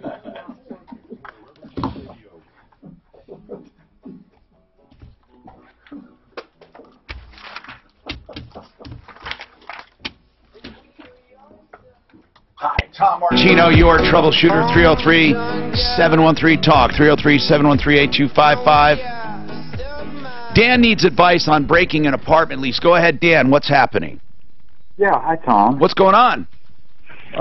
So I guess the situation is this. I'm buying a new house, and I closed the 26th of this month. And my lease on my apartment that I'm renting right now is up the 16th of September. And the lease states that I would need to pay out the remainder of the rent through the end of the lease. Yeah, most of them say that, yes. Mm-hmm. Some of them have liquidated damages, but most want to be paid the rent. Now, technically, if you paid them and they re-rented it, you could make the argument that they are double-dipping and they don't have a loss. Okay, yeah, there's some language in there that looks like it basically states that, to where if they re-rent it, it sounds like they could maybe reimburse me for that amount. Right, but what is your question? So the question is, there's a language in there called an acceleration clause, and from what I can tell, it says that if I give them any notice, either orally, just even talking about moving out early, or put in my 60-day written notice, that the all of that rent would be due immediately. And it also says it'd be due immediately or delinquent. Well, not if you just talk about it, but if you gave them notice, it would be. Right. Okay. I mean, because it does say if you give oral intent to move out early. Oh, okay. Well, I see what you're saying. It doesn't say if you just talk about it. It says if you give oral intent to move out. That's different than just talking about it. Just talking about it would be, hey, Mr. Landlord, I'm thinking about buying a house. I'm wondering, what are the conditions, and can you cut me a deal on terminating the lease? That's talking about it, and based on that, they can do nothing. Okay. But Yeah, if you give oral intent, if you say, Mr. Landlord, I plan on moving out on such and such a date, that's oral intent. Right, right. Okay. Yeah, because that was my concern was whether they could consider it delinquent if I talked to them about it, and then that hurting my credit and potentially. No, not if you just talk to them. But what are you? Okay. Here's what I don't understand, Dan. What are you going to talk about? Well, I guess I want to go over it with them and see, if we can cut a deal. I also do need to give them my 60-day notice. Why do you have to give a 60-day notice? That's what he agreed to. No, I mean, if you have to pay out the... Wait a minute. You're just telling me you have to pay the whole lease out. So if you don't give 60-day notice, what are they going to penalize you? The whole lease? Well, tell me what that notice is for. If you're going to terminate and pay every penny of that lease, what's that 60 days for? A lot of judges scrutinize these acceleration deals, man. I mean, just because it's in the lease doesn't mean they're going to be able to hold it. Mm-hmm. Dan, listen. Talk to your landlord. Don't give intent. Just say, what if? Okay? And then once you give notice, yes, you will owe that money. But then if they rent it out, they can reimburse you. It's that simple. 303-713-TALK, 713-8255. Judy, what's going on, Judy? Hi, Tom. Hi, what's happening? Thank you for taking my call. I purchased 20 lotto tickets the other day for last Saturday's drawing, and they were displayed on 2 sheets of paper because they can only put 10 on each one, and they're identical. All 10 numbers are identical. What do you mean all 10 numbers? So you got 2 tickets of each. I have 2 tickets that have 10 numbers on them each. Each of the 10 numbers... Yeah, I'm just asking, they're all valid, though, right? How could that happen? You bought 2 separate lottery tickets, and each ticket has the same exact number. I can pick out my own numbers and buy 2 tickets with the same number, right? I asked them to be all random. I didn't pick any of my numbers, and I purchased a total of 20 tickets. 10 are printed on 2 different pieces of paper.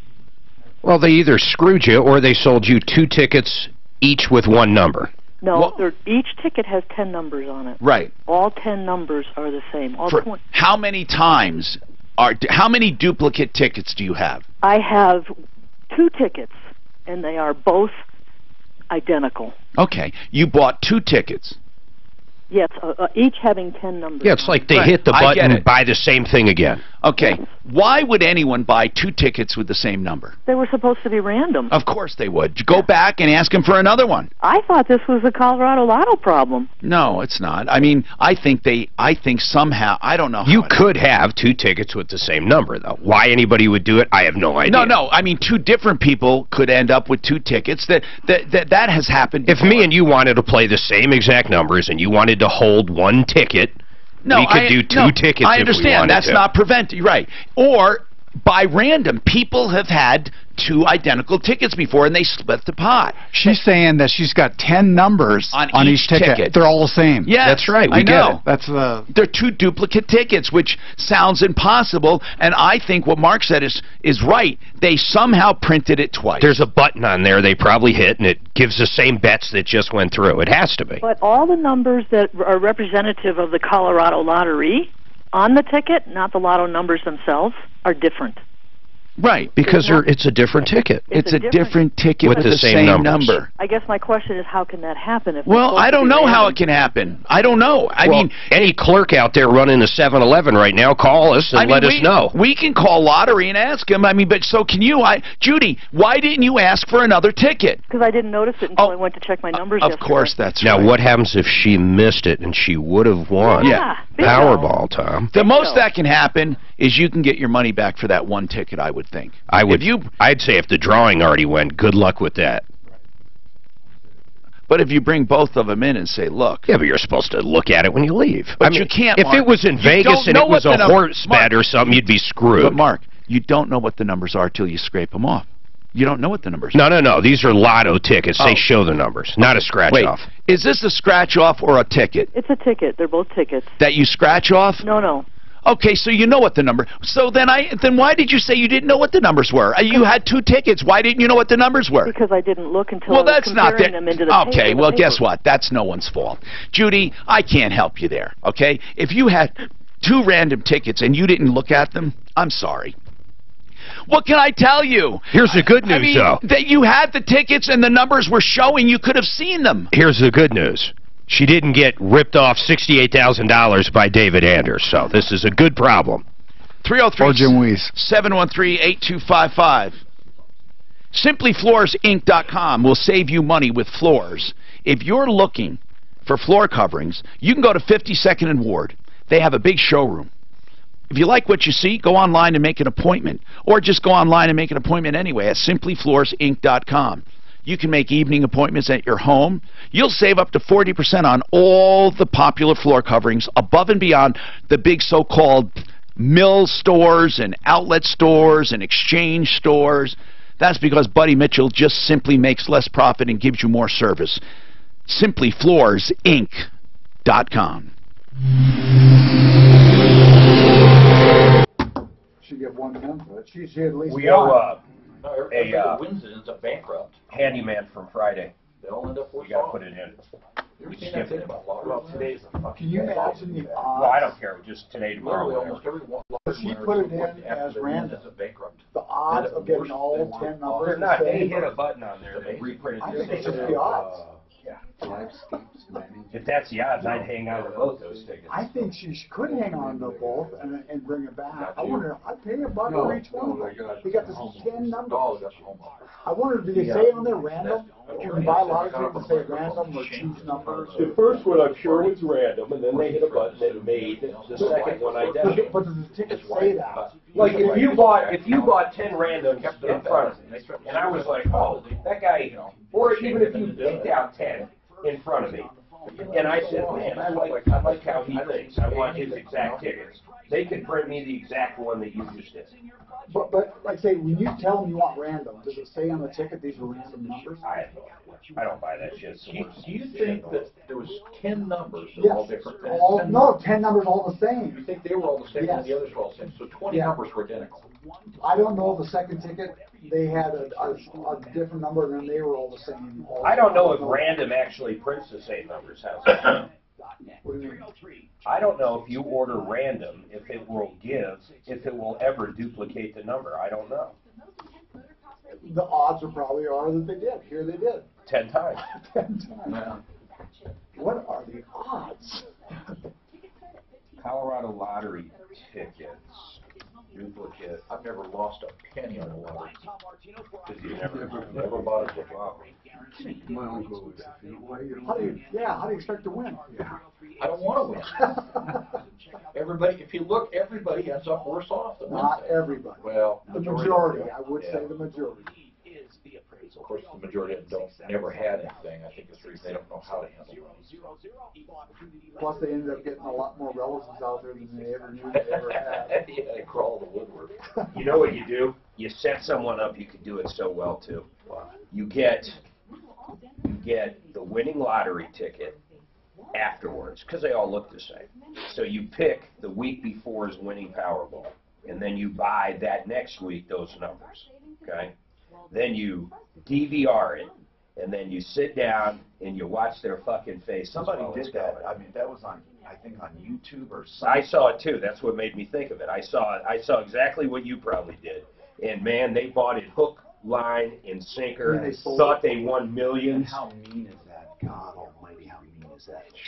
How do they DVR it? How do you mean that, DVR? They DVR it. What do you mean? What does that mean? I don't know what DVR means either. I don't know. You record it on TV. On your hard disk.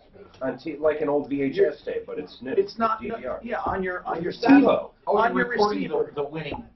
You're recording them reading it. Oh, I see. So when they read it, Okay. they have the numbers. Okay. So unless they look at the little date on the ticket, they'd never put it together. Oh, so they think they're watching a live cast and watching. Well, yeah, plus in the one that I saw, it was like a 70-year-old woman, you know. Oh, God, that's even crueler. I know, they tricked the shit out of her. Well, how cruel is it to put a silver dollar and super glue it to the Floor. floor? And people try to pick it up all the time. You know That's where that cool. you know where that is, don't you? Budget A1. He has one on. Doesn't he have one on? I'm almost positive Mark's got one on the floor. Was it really? Have you guys ever heard of Lifescapes Management? What's that? Lifescapes Management? No. Yeah, he screwed a customer up getting ready to do $50,000. Ooh. Deck and patio. He should call us. Well, he's at the attorney's and he's got to leave him alone for like 30 days, I guess. Why- But I told him to call you. Why leave them alone? Give him a chance to fix it. Give him a chance to fix it. But I don't know if we could blow him up on there or whatever or not. Sure. If you want, I'll have to call him. What are you bitching about? I'd have to get these people together for an attorney. Sometimes they don't want randomly. They're all the same. Oh God, you're stuck on that. She bought 2 tickets identical. She probably said, "I want another one just like that." Or let's think of this. Maybe she bought, instead of $1 tickets, she bought $2 tickets, and they accidentally printed her $1 tickets and had to duplicate it so she'd have $2 tickets. Mark, she bought $20 worth of tickets. Yes. There's so many So they only scenarios put here. 10 on each one. Yes. One of them had all 10 numbers. Yeah, but one could be $1 and one could be $2. Maybe she accidentally did the lesser amount, the clerk.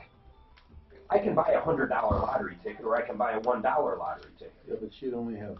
Art of Granite. For granite countertops, he's a direct stone importer of granite, quartz, marble, and other natural stone. And if you want wholesale prices and you want great work, artofgranite.net, Mitch Floria. You know what? He'll give prices on the phone. Just give him a call. He'll give prices on the phone, 303-386-5919. And if you like the price, it won't change much. You go to the showroom and pick out your countertop material, custom edges, sinks, cabinets if you want them, a small direct markup from the manufacturer. He's got all kinds of cabinets and countertops. Remember, if you have the kitchen done, he'll do the bathroom free, and he tears out and hauls away everything free. 303-386-5919. That's artofgranite.net, 303-386-5919. We love this guy. We're getting great reviews about him. So let's continue on our quest to try to help people out if we can. 303-713-TALK. We have a question from Ron, and we'll get somebody to answer it. Ron, what's going on with you, sir? Oh, good morning, Tom. How are you, sir? Good. What's happening, Ron? Oh, and the ad for the 24 Fix-It? Which one, sir? For the furnish clean? Yeah, the $39 clean end check, right. Yes, sir. It says in there they clean the coils. What are the coils? What do you mean it says in there? Where are you reading? In your ad. In the ad it says they in clean my the ad? coils. In my ad? Yes, sir. I don't mention coils in my ad. I have the copy. I mean, I don't care. I mean, but I don't mention. Here's what I mention here. I got it written down. Let me just see. It's called bullet points. I go over. Here's what I say. For $39, let me see. Fix it 24. Let me just find it. Okay, you've heard the ads of furnace tune-ups, inspections, but you heard it like this. That's because 24-hour fix-it goes way beyond normal inspection, way beyond the so-called tune-up. Fix-it 24/7 knows they have to attack the #1 killer of furnaces, and then we say that they take apart the furnace to the extent they can. They take out the blower motor if they can. They take out the burners. They make adjustments. They lubricate. They clean it and make it like new. I don't mention coils. Well, I misunderstood you then because I thought I heard it just a little bit ago. What would a coil be in a furnace? I don't anyhow? know. Coils, I think, are an air conditioner. But hold on a second. If you think you heard it, I mean, when did you hear it? I'll go and pull the tape. You had an ad probably 15, 20 minutes ago. Let me check that. Let me have whatchamacallit check it. If I did say that, it was a mistake. Wait, when I'm 15, 20 minutes ago. Yeah, on this show. Did we have an ad run 15 or 20 Was minutes? it a live one or a pre? Yeah, Tom read it off. We'll have him pull it. But hold on a second. What was your question anyway? Let's pretend I said it. What was your question? Okay, I had them out, and I'm very pleased with what happened and everything. And I questioned the workers, and they said, well, maybe I better check with my boss on that, because they do not clean the coils. He said that's too big of a job. Well, first of all, I don't know of any coils on a furnace. So well, I'm thinking, and I don't know this for sure, but I think the air blows through your furnace when you got the air conditioner going during air conditioning season. Yeah. Water has to go across the air conditioner coils. And that's what I thought it was. That's for your AC system, but this is specifically a furnace check. I do understand that. Okay, but, maybe the ad said coils, maybe coils, and I couldn't figure out what it meant. You know, Ron, if I did say it, and I really am going to pull the tape, because if I said it, I want to correct it. But let's bring up Brian Remington. He's with Fix It 24/7, and Brian, there are no coils in a furnace, right? No, there's not. The client there is right. The evaporator coil is just on the other side of the furnace. But when we come out and do a furnace clean and check, you know, we go through that entire furnace just like you say. We pull everything apart as much as we can, pull the blower. Yeah. We do check the coil because that can play a role in obstructing some airflow. It's not that common for the coil to be really clogged up or impacted unless you just don't have a filter in or don't have a good filter in for a long time. So we'll throw a camera in through the furnace. Hey, do you have a special where you do clean the entire system, furnace and air? Well, typically, in the spring when people are getting ready for air conditioning season, we will do an AC tune-up. But here's the thing with the coil. You know, you can clean it in place, but to a very only to a certain degree, which if we can get access to it is one thing, and then if we can kind of clean it in place, we do the best we can. But you can't remove it. No, Did I say coil?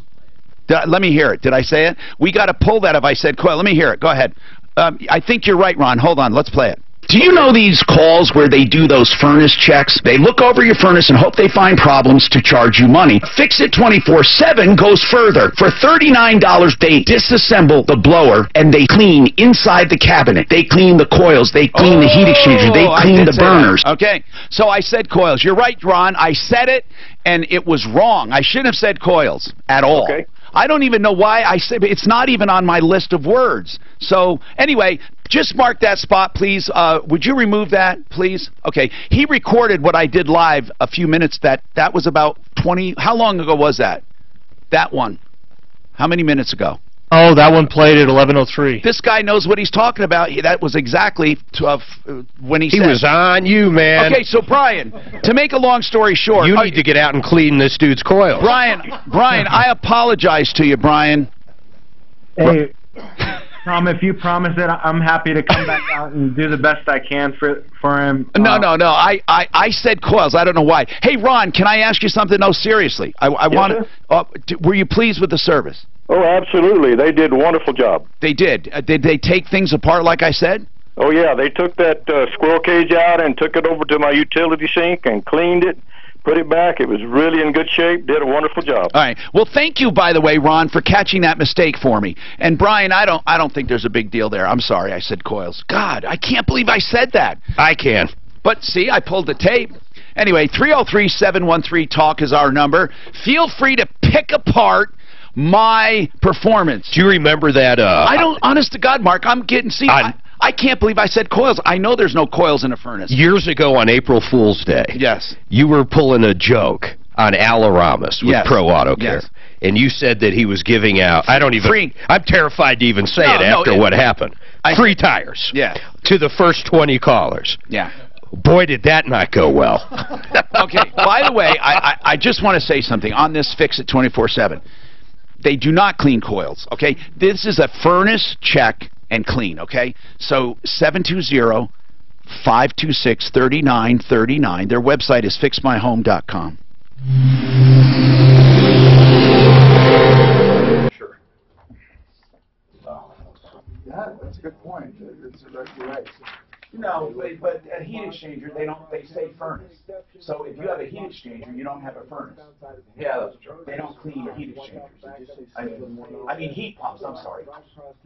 713-8255. 713-TALK. Al's on the line. Somebody just called about the free tires. Oh, God, I'll never forget those texts coming in. What did Tom say on the air? This is ridiculous. People are threatening my people. Did he say we were giving away free tires? Is there a problem? Did I do Rockies? No. I don't remember Rockies. No. I thought I did. I didn't think you said coils either. So. No, that was a live ad. Recorded live. Ad. Oh, in there. Yeah. Here. But Okay. it was recorded live. Yeah, recorded live. It's definitely. Damn, it's. Hey, can you email me that spot and I'll edit it? Because it's a good spot otherwise. And then I'll send it back to you. You know, the one that you just played that was wrong with coils. Hey, when you clean mine, he's 15 years old. I was listening to the spots. Yeah, I'm sorry. The one you just played for me, I like that spot. I'll edit it. So Well, actually, no. That's one that sounds like crap because it's all hollow. Oh, okay. So that's one All you right. needed to replace anyway. So All right, send me good. a bunch of new fixed 24/7s so I can put them in the system. Or yeah, okay. Tell him to send you some of those lives you've been doing. Simply call us for a free in-home. You know, I was thinking wrong. Those are the best ones, man, when you grab the live ones. Yeah, I know. That's Or at least going forward. Yeah, we'll grab some going forward too. What? I said we'll also grab them as we go too.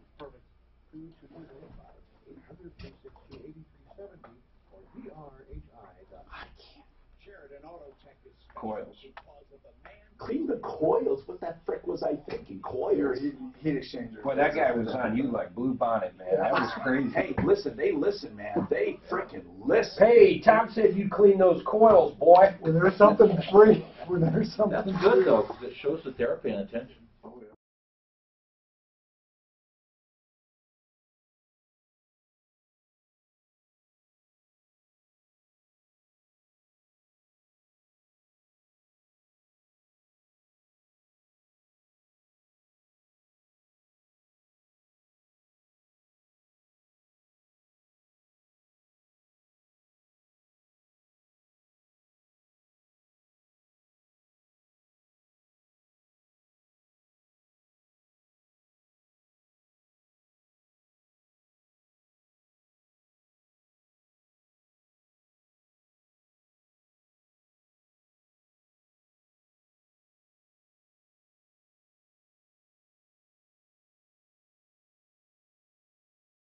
Absolutely love my new Yeah, but they're expensive. That's expensive to do. It's time consuming. Yes.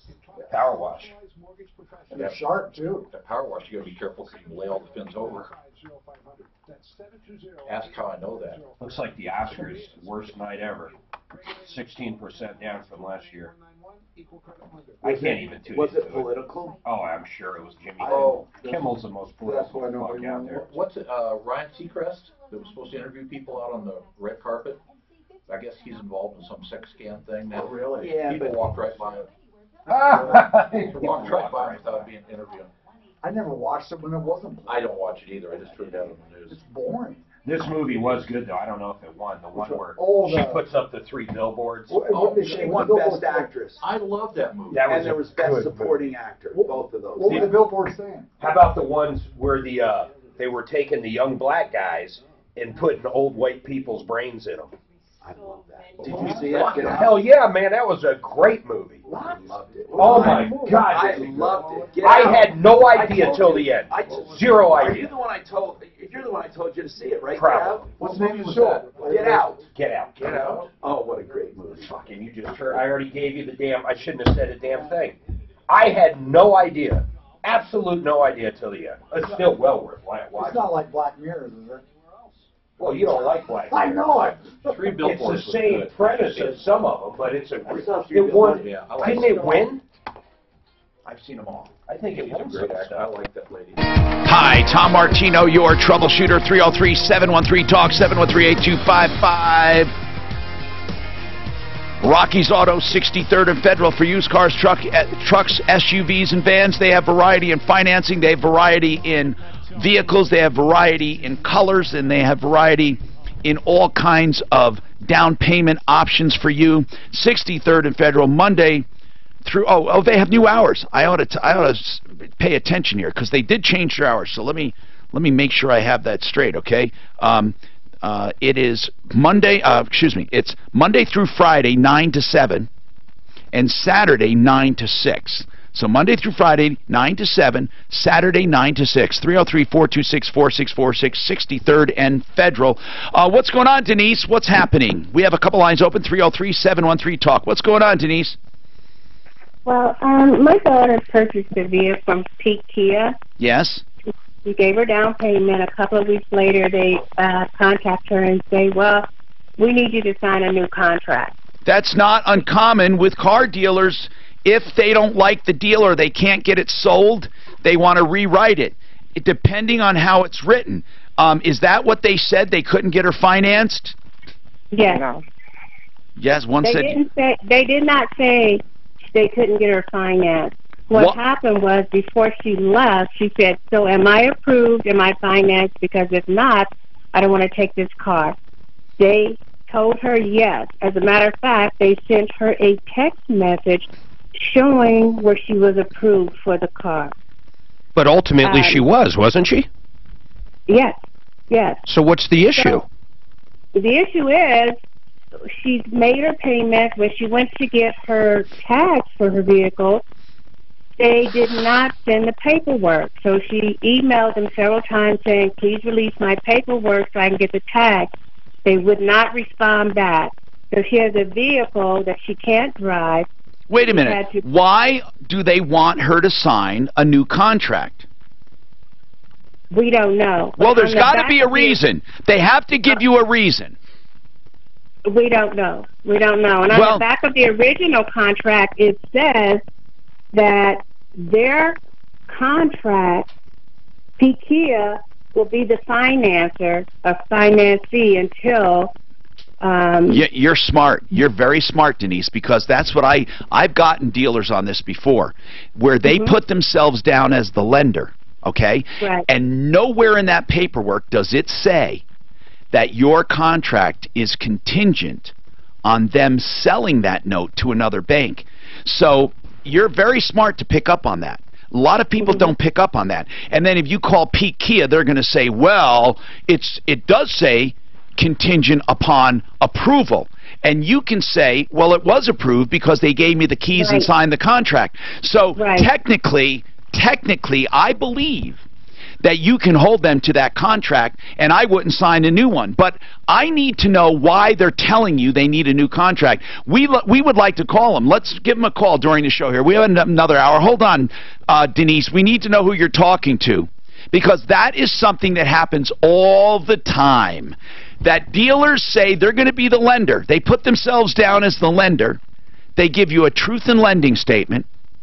They say they're the lender. They give you the car. They approve the deal, then call you back and say, we can't get the deal sold. Yeah, but they did get the deal sold, so I still don't... maybe I missed something. I don't think they did get it sold, Denise. I mean, maybe they did, but what makes you think they did, Mark? Because they wanted her to come back and sign something. No. Denise, what I'm saying is that she doesn't know what they want her to sign. She doesn't know. But where did she make her first payment? She made it the following month. To who? She gave her down payment the day they gave her the key. And who did she make the payment to? Not the down payment, the monthly payment, a month later. Kia. See, she did it the right way. She made it to Peak Kia. I understand that. Peak Kia is holding all the payments. They're not cashing them. Because they don't have it financed. Or she hasn't signed for that new financing. They don't have to sign for new financing. It's an assignment. That's why dealers put themselves down as the lender. I got you. So when they sell the note, they assign it. They don't need someone to come in and do a new contract unless it's a higher interest rate, or they want more credit, or they want more money down. Something changed. And you know what? Screw them. If they sign that contract, they should live by that contract. They can't repossess that car if you're making all the payments to Peak Kia, because Peak Kia made themselves... If what you're telling me is true, Peak Kia became the bank. Now, I'd like to see copies of it. We'd like to call them, too. I want to know a reason. That's all, Denise. Or you call them and say, we want to know why we have to sign a new contract. What has changed? That's all you need to ask them. What has changed? Get her name and number, 303-713-TALK. I am so fed up with these dealers doing this stupid game where they put themselves down as the lender. Do you know why they do that? They have to do that in order to sell the note. They cannot sell a note they don't own. They have to be the owner.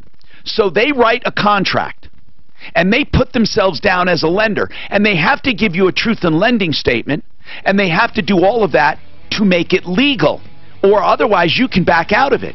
So once they become the lender, if they can't get that note sold to a bank, they're screwed, because they have to take your payment for the next 3 to 5 years. But they tell you you have to sign a new contract because they don't want to take your payment. That's tough titty. That's what that is. You got to do it. Pete Kia became the bank in this case. We got more coming up. I'm Tom Martino for... I hate these days. I wonder if they have an out in their contract. No, they don't. Here's what they say the out is.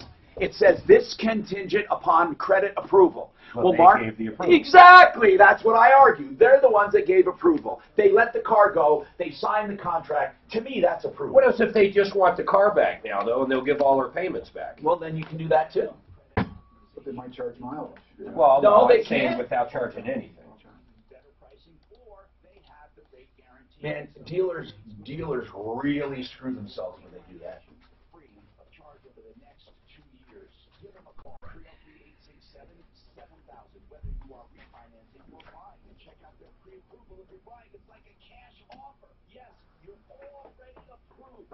Decking business good?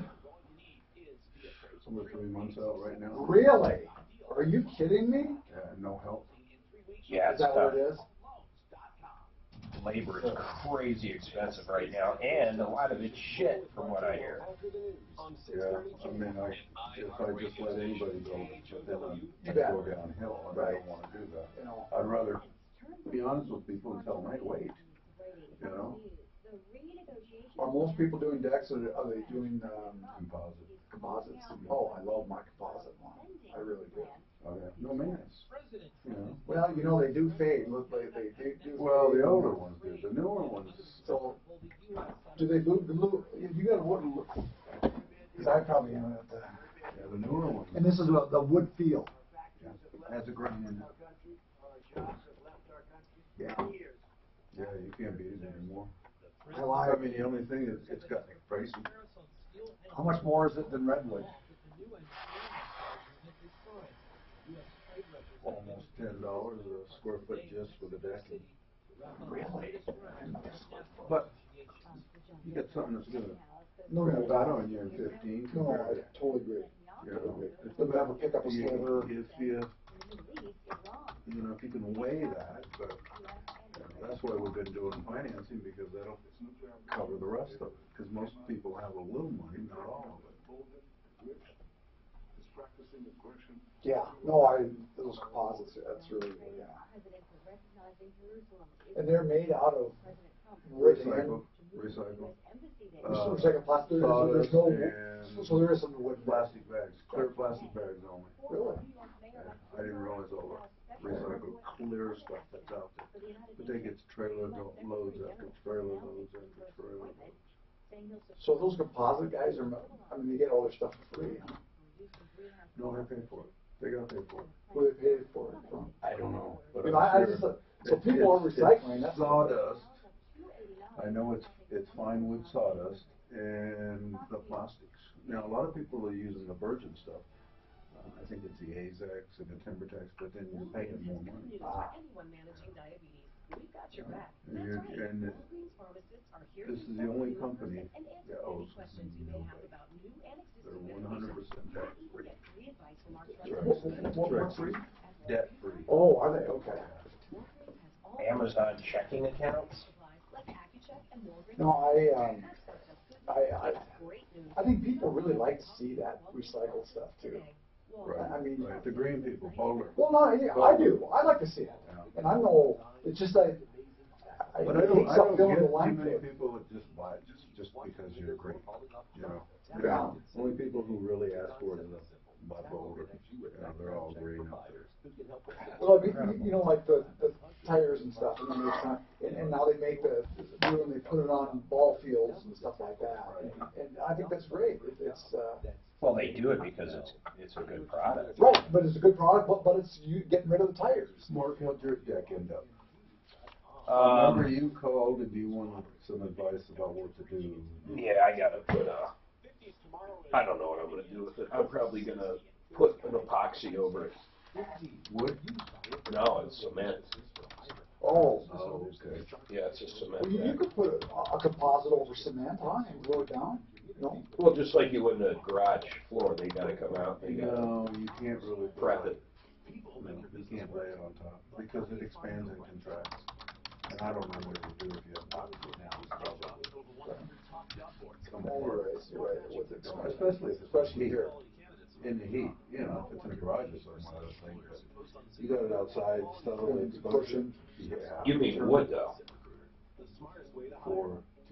Are you saying you're saying putting the epoxy over wood or over Trex? Well, no, not over the Trex.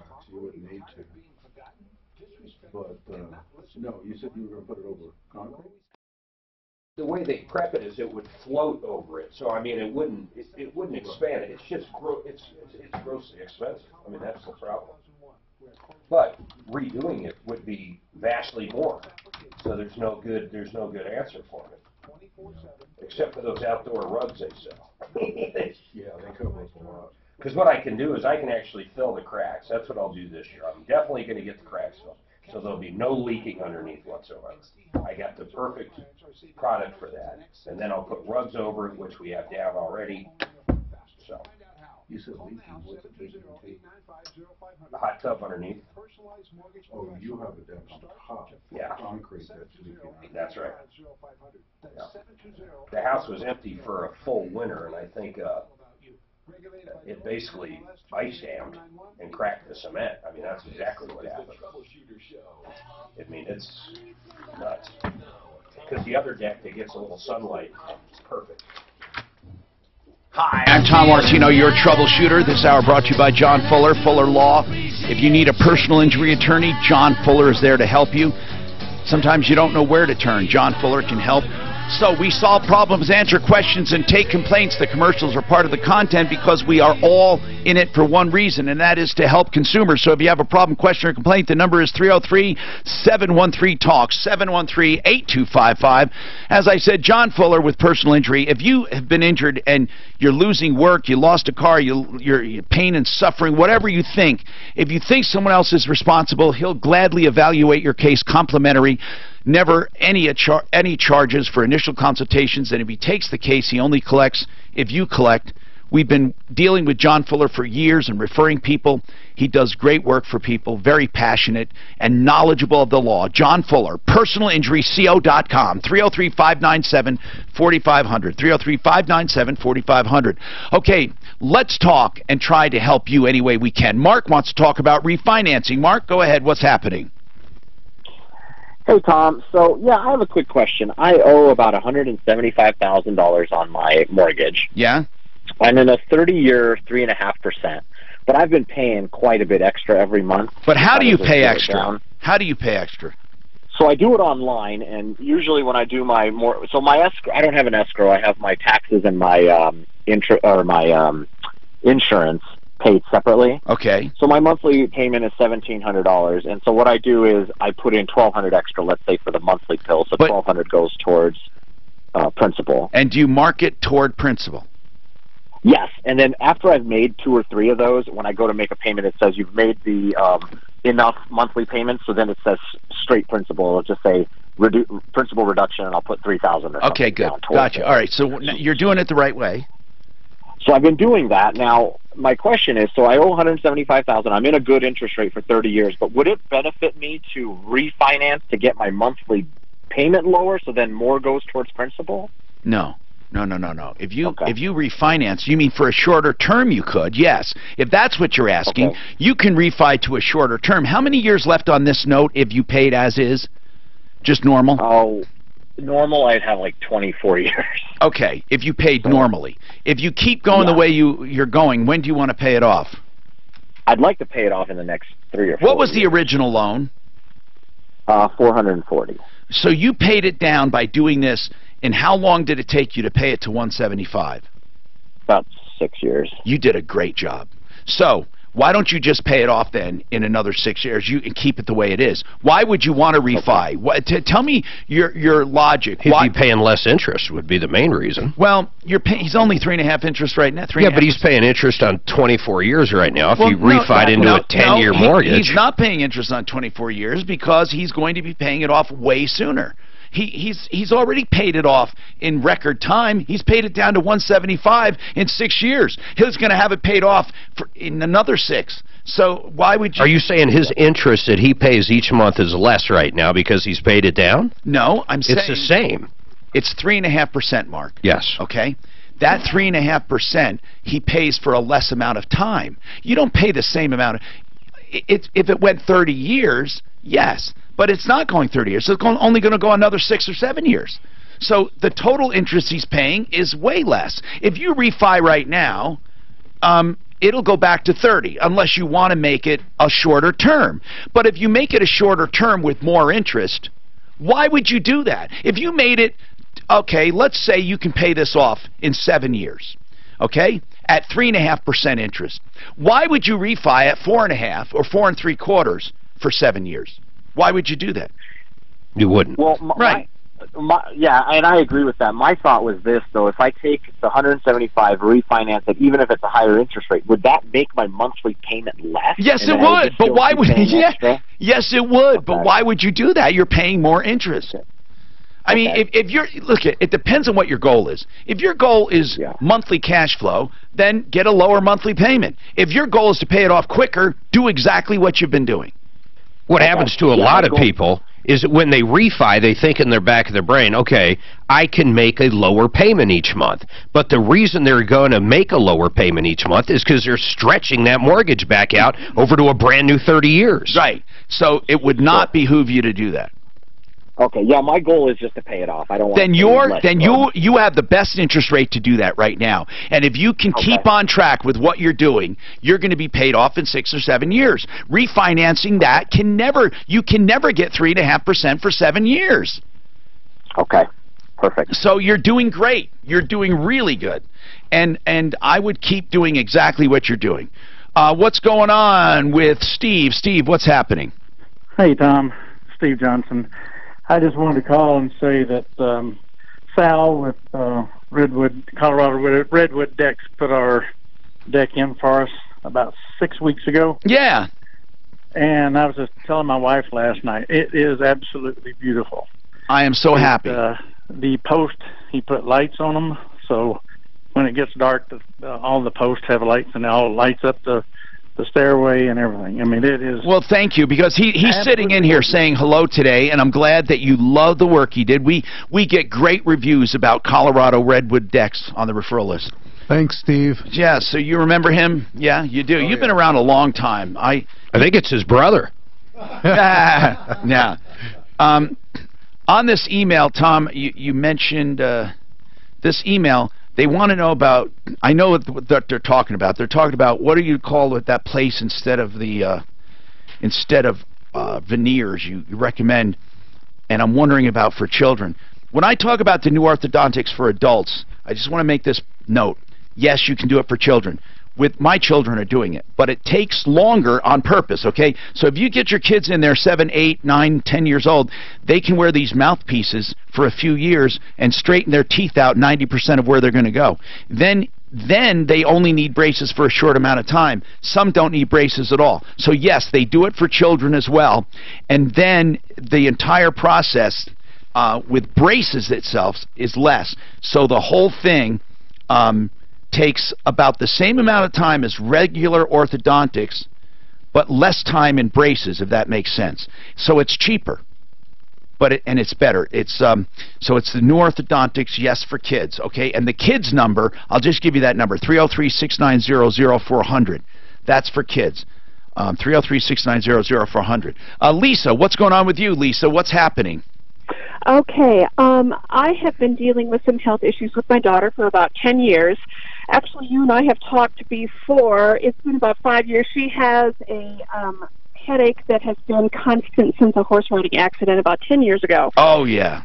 Okay, well, here's where we are. We've been seeing many more doctors, and most recently, her pain clinic suggested that she talk with a surgical neurologist about getting something called an occipital nerve stimulation. And what they would do is she can tell you exactly where on her head the pain is and starts and where it spreads. And he said, I could do this. I'm 95% sure that you would see some relief from this. He said the one thing is that it's experimental surgery and not all insurance will How pay much for will it cost? He did not give me that information. Listen, before you do it, there is We can't do it. He will not touch us until we get insurance approval. He will not even touch us. Oh. And Well, you can't pay cash. You can't pay cash for it. We didn't get to that point. Like I said, You're not going to get. You're not going to get approval for experimental. They won't do it. That he said that other insurance companies will. He said United is usually a tough one. I kind of got the impression they would, but they've had it happen before. I just don't know what to do next. I really don't. Well, you have to put in for a pre-approval and get denied, and then ask for a hearing. We already did. Right. Did you get denied? Yes. Well, then you have to ask for a hearing, or you have to ask for reconsideration. But they don't have to cover it if it's experimental. They don't have to cover it. Right. I guess it's just, what do we do when we are totally out? We're out of options. This is our last. If I've been talking to you for years, I'm surprised I never mentioned prolotherapy. What is that? Okay. It was invented because of headaches. Okay? It's been used since then for all kinds of stuff. In my opinion, it's what birthed PRP and then stem cell. But prolotherapy is a very weird treatment. It actually, the medications they use are not medications at all. They're irritants. They inject irritants into troubled areas, and then the body goes after it and fixes it. So if you had a trick elbow, a bad elbow, a tennis elbow, and you did prolotherapy, this is not stem cell I'm talking about. This is prolo, meaning like. It means like therapy. So they send like maybe some cayenne pepper or salt or something into that area that it hurts, and your cells start battling it as if it's a foreign object. And by doing that, they build up the area and deaden the nerves in order to strengthen it. And it's called prolotherapy. It's your body healing your body. And the only reason I mention it, it was invented by a guy, a doctor, who was doing it for migraine headaches. And it was for his wife's migraine headaches. And he cured them. And then they have since used it all over. And then, of course, stem cell therapy came about. After that, it was Prolo and then PRP. And then they found out PRP was mostly working because of stem cells. And then stem cell came about. But you don't really need stem cells, although stem cells have worked. I would go for prolotherapy because it's inexpensive. I mean, it is. I mean, you can get it done for less than $5,000, I think. But you need to find a doctor who does prolotherapy. Exactly. Well, okay. So, There was a doctor. Prolo. Yeah, prolotherapy. And I knew a doctor that did it, Dr. Joanne Douglas. She's not on my referral list, but she does prolotherapy. And there's another guy in Cherry Creek who does it. And you ought to look into it. You just ought to look into it. Okay. And it's really something fascinating, and I would look into it. So, but as far as health insurance, you can't get experimental things approved if they're not part of the contract. We have more coming up on the Troubleshooter show, including more about alternate finance. If you have a small, medium-sized business, if you need money and access to capital, we've been talking about this over a series of interviews, and we'll do more of it. The Raleigh House is an addiction recovery service I want to highlight, and I want to tell you a number to call. It is not a crisis line. It's a number for information. Whenever a family or a circle of friends is struck with addiction, they have a ton of questions. What do I do? Where do I go? How do I help this person? What is treatment all about? What does it cost? Does insurance cover it? How do I approach the addict? How do I know there is a problem? What do I look for? All of these questions can be answered at this hotline. And it's not a crisis line, but it is an information line. They can answer anything you want about addiction, sponsored by the Raleigh House. Now, the Raleigh House itself is a premier addiction recovery program. I urge you to call them to just get information to help the addict in your life. 720-893-5559. 720-893-5559. This report is brought to you by Indeed.com. Traveling around the metro area freeway system in pretty key thing. What happened? The daughter's been served twice with summonses. Yeah. The sheriff's department came out with a search warrant, searched her house for the keys to the car. Yeah. They're claiming that the co-signer's a fraud. Oh, okay. Daughter didn't show up in court, defaulted both times. Oh my God! How come they didn't say any of this shit now, did they? No, the mom told me this. I didn't call the dealer. The mom told me all this. Well, what was she not telling us this on the air about? I don't. You know that. Oh, because it makes her daughter look bad. The daughter's claiming the summonses were just on the porch and she didn't get them. And oh, well, that doesn't matter. Well, she found them on the porch. She got them, so I mean, well, when she shows up to court and say they never summons me, then yeah, they summons her. Well, I don't exactly know what's going on, but there's charges. I knew I smelled bullshit. I did, man. I knew I smelled bullshit in that whole thing. It's got nothing to do with it, peak key or not. There's just something was going on there. Yeah, they don't tell you the whole story. Oh my God, she left out the story. That is the story. She's been served twice? Said the sheriff's come out there looking for the vehicle? Or where she got the vehicle at? Because she can't drive it. She said she can't. God, why would they leave out all that info? That's the entire call. Then why wouldn't you just turn the vehicle in?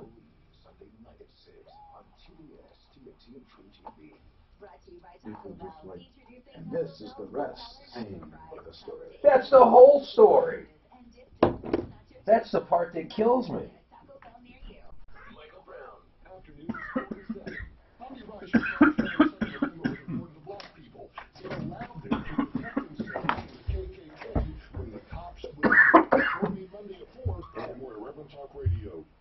Did you hear that, Tom, what Clint said on that lady with the peak key? Oh, bring it up. Tom Martino here, 303-713-TALK. Colorado Tinnitus and Hearing Center has free evaluations, no obligation evaluations of hearing devices. They also help with tinnitus. They have the new Desynchra therapy for tinnitus, which has proven to be a permanent solution. And that they don't call it a cure because the FDA says you have to have more under your belt for this, but they've been experimenting with this in Europe and now in America for years. Dr. Patty and Dr. Lisa they have this treatment, Desynchra, for tinnitus that has been eradicating it. It's revolutionary. You can also do an evaluation period on that. There are some details you need to call about. 303-534-0163, Colorado Tinnitus and Hearing Center, 303-534-0163. Quickly, I want to talk about, did you have something to say, Mark, before I go? This Pete Kia thing, we talk about people leaving out details. Yeah. Never in my life would you think these details were left out. Well, I want to go to it in a second, but I want to do this quick interview because I've been doing a series. Oh, go. I've been doing a series of interviews on alternate financing. The one call that we get here more than anything is when a business cannot keep up with cash flow. It's usually one of the first things that causes them to turn to the dark side. Now, I mean, we have plenty of contractors that had good intentions, but they can't keep their cash flow going. And they start robbing Peter to pay Paul. That's the expression. So what exactly do they do?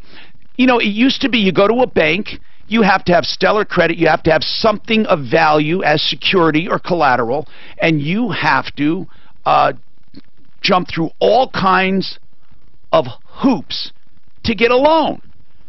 But now this new field of alternate financing, we have so many small businesses that listen here and say, wait, this doesn't sound right, Tom. You had a person on Friday you interviewed, or Thursday, a business owner who went to Cabbage, and all they looked at were accounts receivable, but they didn't take them.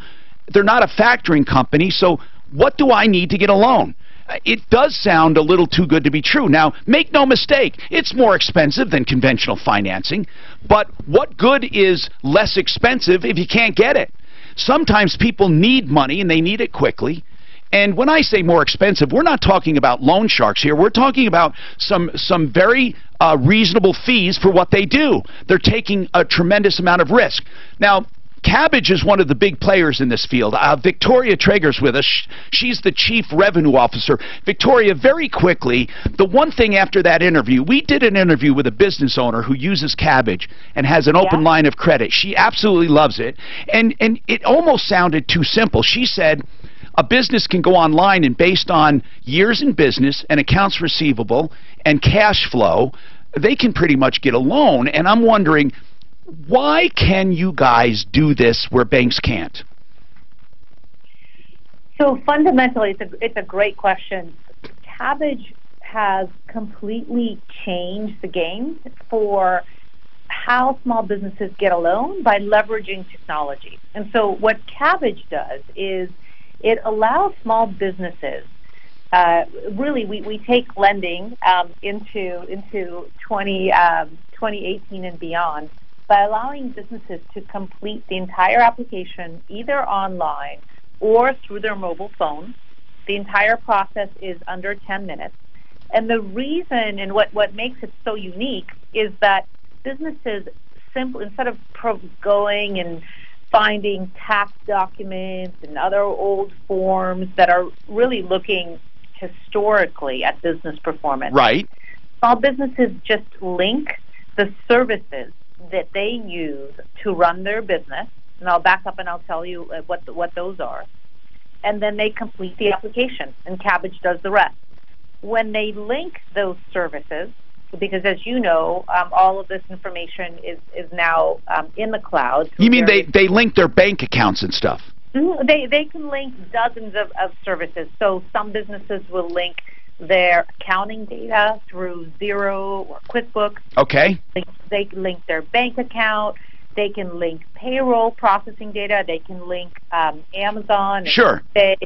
Sales data. So once they link their business services, then Cabbage is able to, in real time, literally as they finish completing the application, Cabbage is able to qualify the customer on the spot and give them an answer immediately on the size line of credit that we will approve businesses for. It is all in real time, and it is based on your actual live business performance data.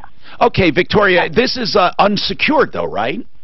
It is unsecured. It is unsecured, but so it is, for the business owner, there is really, I can't imagine a process that could possibly be simpler and easier to have a line of credit that stands behind your business for anything that comes up. It's unsecured. The line is always there. I do want to correct from your interview last week. Yes. There is no fee to set up that line of credit. It's absolutely free for the business owner. The business owner only starts to pay when they draw that line. Oh, that's really good to know. That's real. Now, do you look at the owner's credit? We have our own methodology, our own data-driven model that determines the customer's credit worthiness and line size. So traditional business credit, like a FICO, we may still collect it in the process, but it's not the deciding factor. So can a small contractor, a painter who does a lot of jobs, he has great money on paper, but it doesn't always come in when he needs it, is this what it's made for? It's really made for every single, our customers span every single industry. So it's not one specific industry. It's everything from restaurants to contractors and painters and retail stores and services businesses. So it's not at all industry specific. But I will tell you that, you know, our customers range from small to very large businesses. At the end of January, we expanded our line of credit to specifically serve large businesses, and we now offer lines up to $250,000. And what's the smallest line? The smallest line can be a couple $1,000s. Okay, and when we say it's more expensive than conventional, how much can you say feeling comfortable on the phone? I would like to know. Like, how much more expensive? Well, so it's not a. I wouldn't say that it's a savings question. You're saying how much do you? No, I mean people that can't get loans at banks, it doesn't matter. But this is certainly more expensive than conventional financing, right? If you would qualify. You know, I will say that it depends. So if you look at pure APR, that yes, banks will oftentimes have a more competitive price product. Okay. But there are certain elements to how the Kabbage product works that actually allow you to save money. Specifically, and there are two big ones. Number one, there's no fee to set up the line of credit at all. Okay, all right. Many traditional financial institutions charge a fee for a line of credit. That's number one. Number two, you only pay Kabbage during the time that you have the loan outstanding. Most traditional funding sources require you that you pay the fee for the full 12, 24, 36-month terms. Whereas with Kabbage, if you take out a loan and you only use the funds for 6 months, you're only paying for that 6-month period. So what we hear from a lot of our business owners, whether or not they have access to bank capital available, is that the flexibility of how the Kabbage line of credit works is really what is driving so many businesses to come to Kabbage. Is this like a wave of the future? Because you guys were one of the first, but aren't there a ton of businesses getting into this, even American Express? Well, we think there's tremendous opportunity to really improve how lending is done for small businesses. In fact, we take the Kabbage technology platform, and we are licensing it to several large global banks that want to offer that same really simple and clean and fast customer experience to their customers. So yes, I do see that in the future, when you look ahead to what lending will look like 5-10 years from now, it will move in the direction of what Kabbage is offering today. We appreciate it, Victoria. I told you I would only be a few minutes, and I appreciate it. Kabbage, KABBAGE.com. And again, access to money, there are so many rip-offs. Do not get involved in them, especially people who want money up front. Our businesses that contact us, they're told, oh, give us $2,000 or give us $5,000. If you need money, send $500. As Victoria said, for Kabbage, there's no money up front. There is no fee, and you only pay when you use it. Don't ever pay advance money loans, big, fees up front, or fees for credit checks, or fees for this or fees for that. Be very careful. It is one area when people are desperate for cash, they get ripped off. And we really, here on the Troubleshooter Show, of course, we love helping consumers and we love helping businesses as well. We have more coming up, and right now, Art of Granite, by the way, one of those businesses probably that he does so great, Art of Granite. You will love doing business with Mitch Floria. If you need natural stone countertops, he is a direct importer of natural stone. artofgranite.net for countertops and cabinets, and he gives prices on the phone. I can't stress that enough. Do you know how many people love that? They can call with some measurements and a photo to send them, and he'll give you a price. And then you go out to the showroom and pick out your custom edges or sinks and your countertop material. He does all natural stone or any solid surface. artofgranite.net, 303-386-5919. Open 6 days a week, 303-386-5919. Closed Sundays. On the Fox Business Network, all Wall Street stocks are shaking off an early.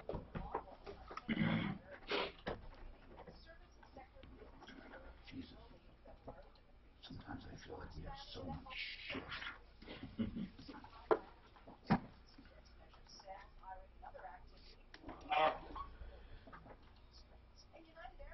So much to get in on a show. It's getting ridiculous.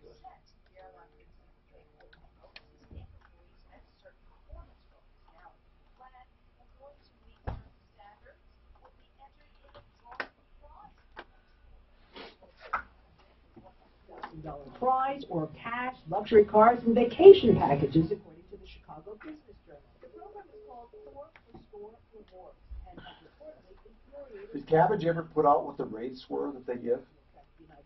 What's that? The rates? I think it's different on Different for every, I imagine you're right, right. But I mean, But I don't understand it. I just don't understand how they do it. I mean, I just don't understand it.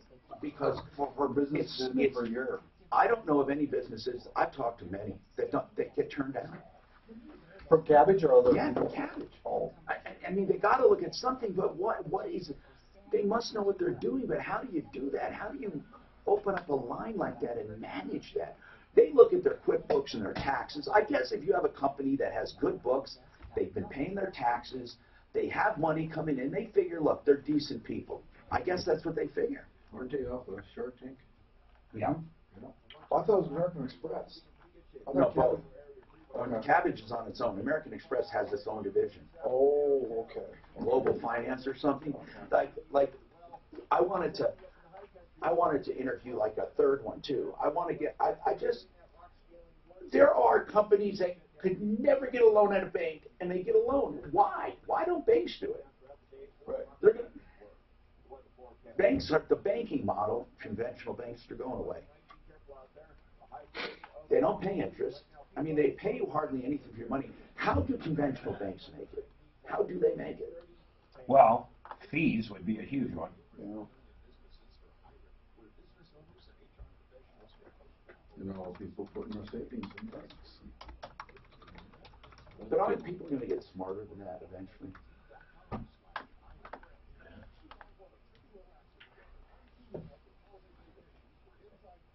Yes, even though it pays no interest, they figure it's safe. So is my mattress. Yeah. My wife keeps silver. Figures it's real easy to liquidate. Does a lot better than interest. Not necessarily. But you could get well. At one time, silver was $50 an ounce. I know. She sold a bunch of it right at 48. A bunch of it she bought. She had it for years then. She's had silver for yeah. That was 20 years ago. It was not long ago. She bought some at 12 to 18, and then within 5 or 6 years, I'd have to go back and look at it. Maybe it's longer than that. What is it right now? $6.4 billion in fees last year, Wells Fargo. Wow. There's how they make money. That's on $3 ATMs, $35 return checks, and all the shit in between. Wasn't it Wells Fargo was charging you the They had to refund. Hi, Tom Martino here. Welcome to the show. 303-713-TALK. 303-713-TALK. 713-8255. Frank Duran, therealestateman.com. If you want the best when it comes to listing your home, Frank Duran, he won't even hold you to a long-term contract because he knows he has to earn your business. 303-920-1622. And if you're looking to buy, the guy goes nuts for you. I mean, he really does. You'll think you're the only customer. Frank Duran, therealestateman.com, 303-920-1622. Tom, what's going on in your life? We have lines open, 303-713-TALK, the only show of its kind. Let's get your problem solved. And do you have any follow-ups, by the way, Clint? Just nod yes or no. Okay. We'll go to him. And Dan, do you have any follow-ups, yes or no? Okay, 303-713-TALK. What's going on, Tom? Hey, how you doing? Good, man. What can I do for you? Hey, I think I'm off your topic for the day, but I've got a Colorado Motor Vehicle Repair Act problem. Yeah. Okay, we don't have a... if you're talking about car day, yeah, you can talk about that. What's going on? Okay, so I guess I took my car in to get it fixed, my truck, and dropped it off for an alignment. And where? Then, was at Merrill Axle and Wheel over in Lakewood. Okay. And they called me up about 10 o'clock or so after that, and said, well, the tech maybe recommends putting some tie rod ends on. Do you want to do it? And I guess I didn't think about asking the price of it, and he didn't give it to me. And then I show up at 5:30. Well, hold on. How could you get? But you gave approval? He just said, well, he said the the tech. Listen, Tom, did you give approval or not? Come on, bro. You know if you gave approval. Yeah, okay. He said, "Do you want to do it?" And I said, "Yeah, I guess I want to do it." Okay. How much was it? $1,800. God.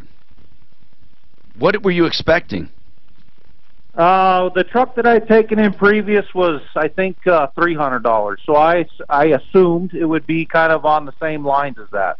God, this is a good problem. Not a good problem for you, but I mean it's a good discussion, Mark. That Auto Repair Act, they did get approval, but they didn't give him the price. I wonder if he can claim, I don't know, but he did give approval. Yeah, he gave it. I don't think he's going to have anything with the act.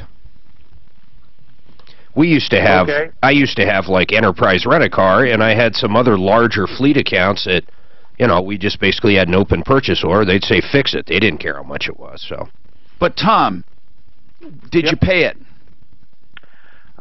Here's the thing. I paid it with a credit card because I was in shock. Had to go pick up the granddaughter from school. It still wasn't aligned. It was still having the same problem 2 days afterwards. Well, that's different. That's a whole different ballgame. So then you can test it.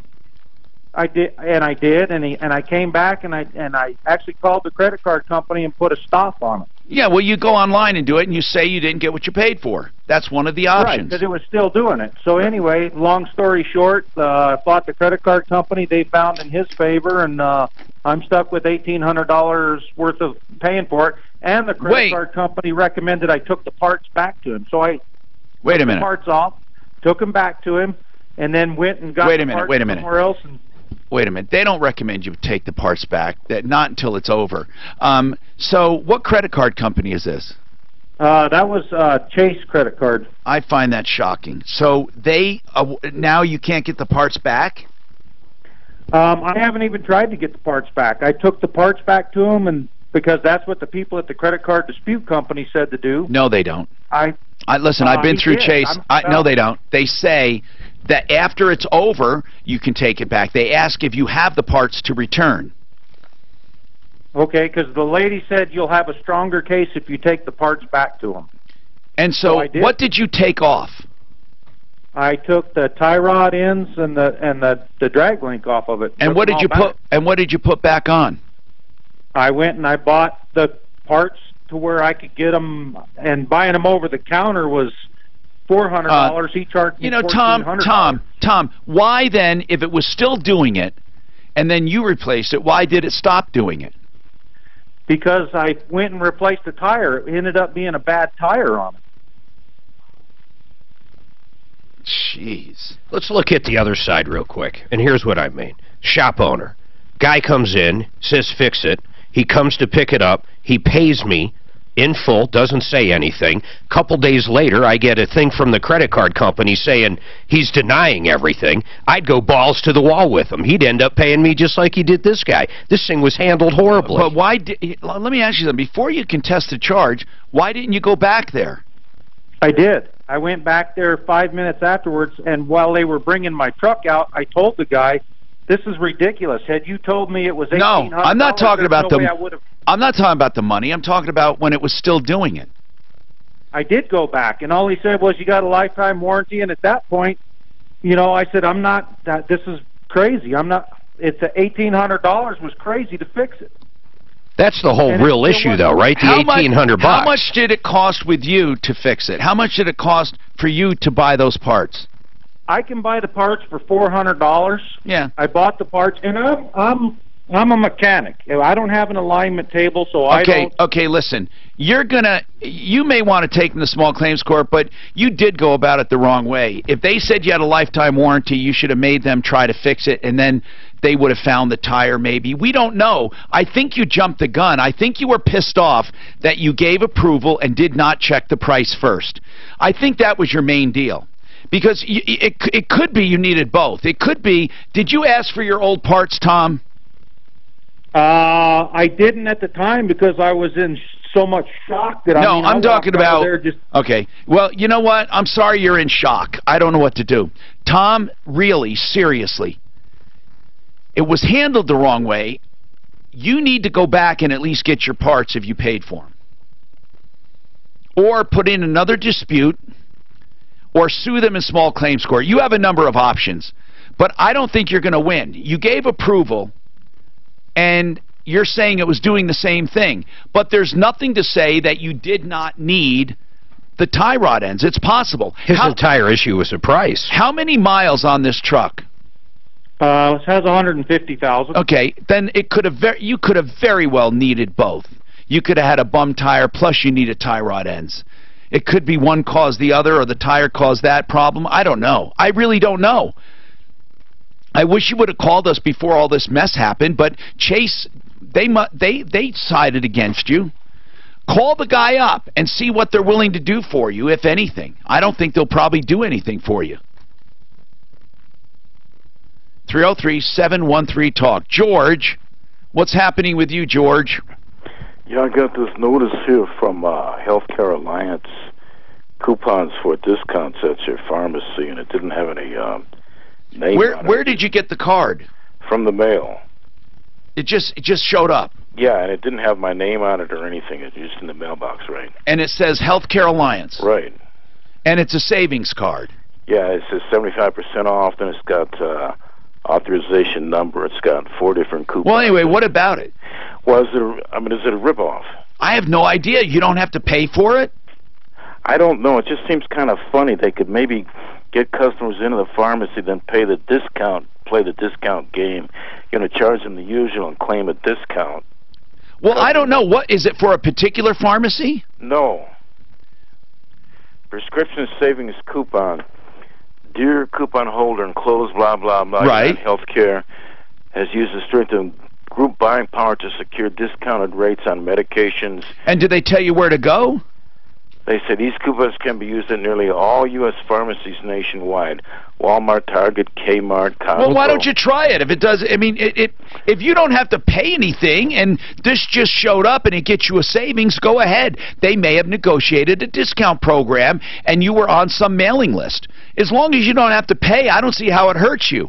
And you say they claim discounts. You can find that out. Just get the app GoodRx. The phone app, it'll tell you the best prices on everything, and compare, and just see. 303-713-TALK, 713-8255. Judy in Vermont, you have a cemetery problem in Colorado. What is the cemetery problem, if you had to sum that up? One of my daughters is buried there that was murdered 7 years ago. Ooh. My other daughter, my adopted daughter, died a year and a half ago.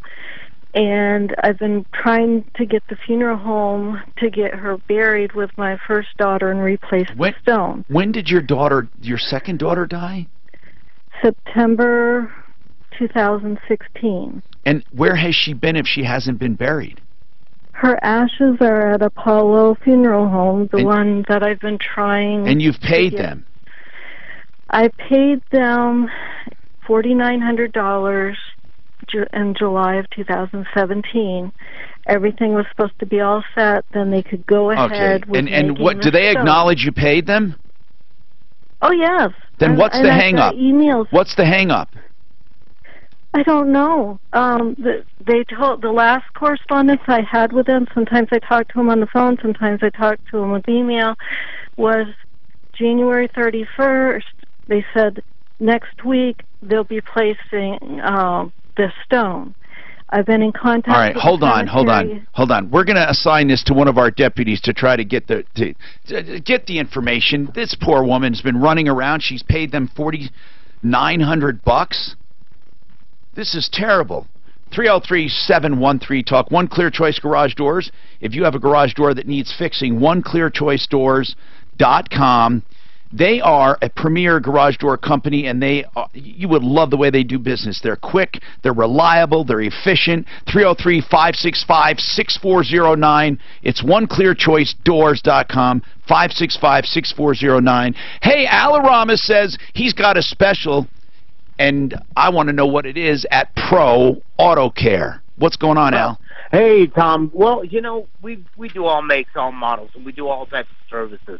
One of the things I always tell people, you get what you pay for. There's a lot of little leaders that lead out there that say, hey, $99 for a brake job. And I really kind of question, how many people actually walk out and pay $99? I doubt it. We don't mess with people. We deal them straight, and we basically look at your car, check and inspect your brakes. We don't charge you for them. And I want to offer a special, $50 off the front, $50 off the rear. That's either the ceramic or the right. So no matter, so depending on your car, you whatever it is, you'll get $50 off the front, $50 off the back. Yeah, total savings of $100. We'll do a quick inspection. That stuff's guaranteed for 3 years, 36,000 miles. 2 locations near Evans and I-25, and then just south of Bowles on Santa Fe, just near West Church and Santa Fe, next to Arapahoe Community College. That's 303 Pro Auto and Business, more than 26 years. 303 Pro Auto on the website, 303proauto.com. This report is brought to you by Indeed.com. No major delays in your drive across the highways in the metro area. Westbound I-270. Yeah. Hasn't Merrill been in business like 50, 60 years? I have no idea. My son, So what was the follow-up on this? Let's do it. Which one? On the automobile dealer. Oh, well, they've had 2 summonses, 2 court dates, and a Well, what about it? For what? warrant served and searched their house to get the car keys. The sheriff, there's a fraud. They're claiming fraud by the cosigner for Kia. They filed charges. That's what. Wait. So they say that she committed fraud. They're saying this is mom says this, that there's a claim of fraud by the cosigner. There's been 2 summonses that her daughter says were just thrown on the porch. She didn't get them, but if they're thrown on the porch, So she's got 2 judgments. The cops are out looking for the car. And then the sheriff came and did executed a search warrant on her house to try to get the car and car keys back. Well, what? Who said there's a fraud? Who? The mother. This is the daughter's car. Shaquila's is And Shaquila had somebody sign on it? apparently there was a cosigner and somebody, and I don't know who it is. So the reason they want her to sign a new contract is because the first one was fraudulent. Yes. Because the cosigner is fraudulent. The mom didn't know who the cosigner was? She just said there's a claim of fraud on the cosigner. That's all she did. She's trying to send us all this stuff. Until we see the contract or what the summonses are for, and she doesn't even know why she was summoned. Well, she missed 2 fucking court dates, too. Yeah. She already lost everything. Yeah, she's missed 2 court dates and claims that summons wasn't served to her. They were just left on the porch. And my point is, if you found the frickin' thing on the porch, then you were served. Summons, you know. So I think Shaquila screwed us all up. She's crying for mom. Also, she said she couldn't drive the car. Where is it? She can't drive it because she can't get tagged for it because it's reported stolen at this point. What I'm saying is where is it and stuff, you know, if the cops couldn't find it. Mexico. I don't know, it wasn't there. Why do you always got I knew my BS detector was going off with that old fucking car call. And I got to tell you, this burial thing, we're missing a big picture.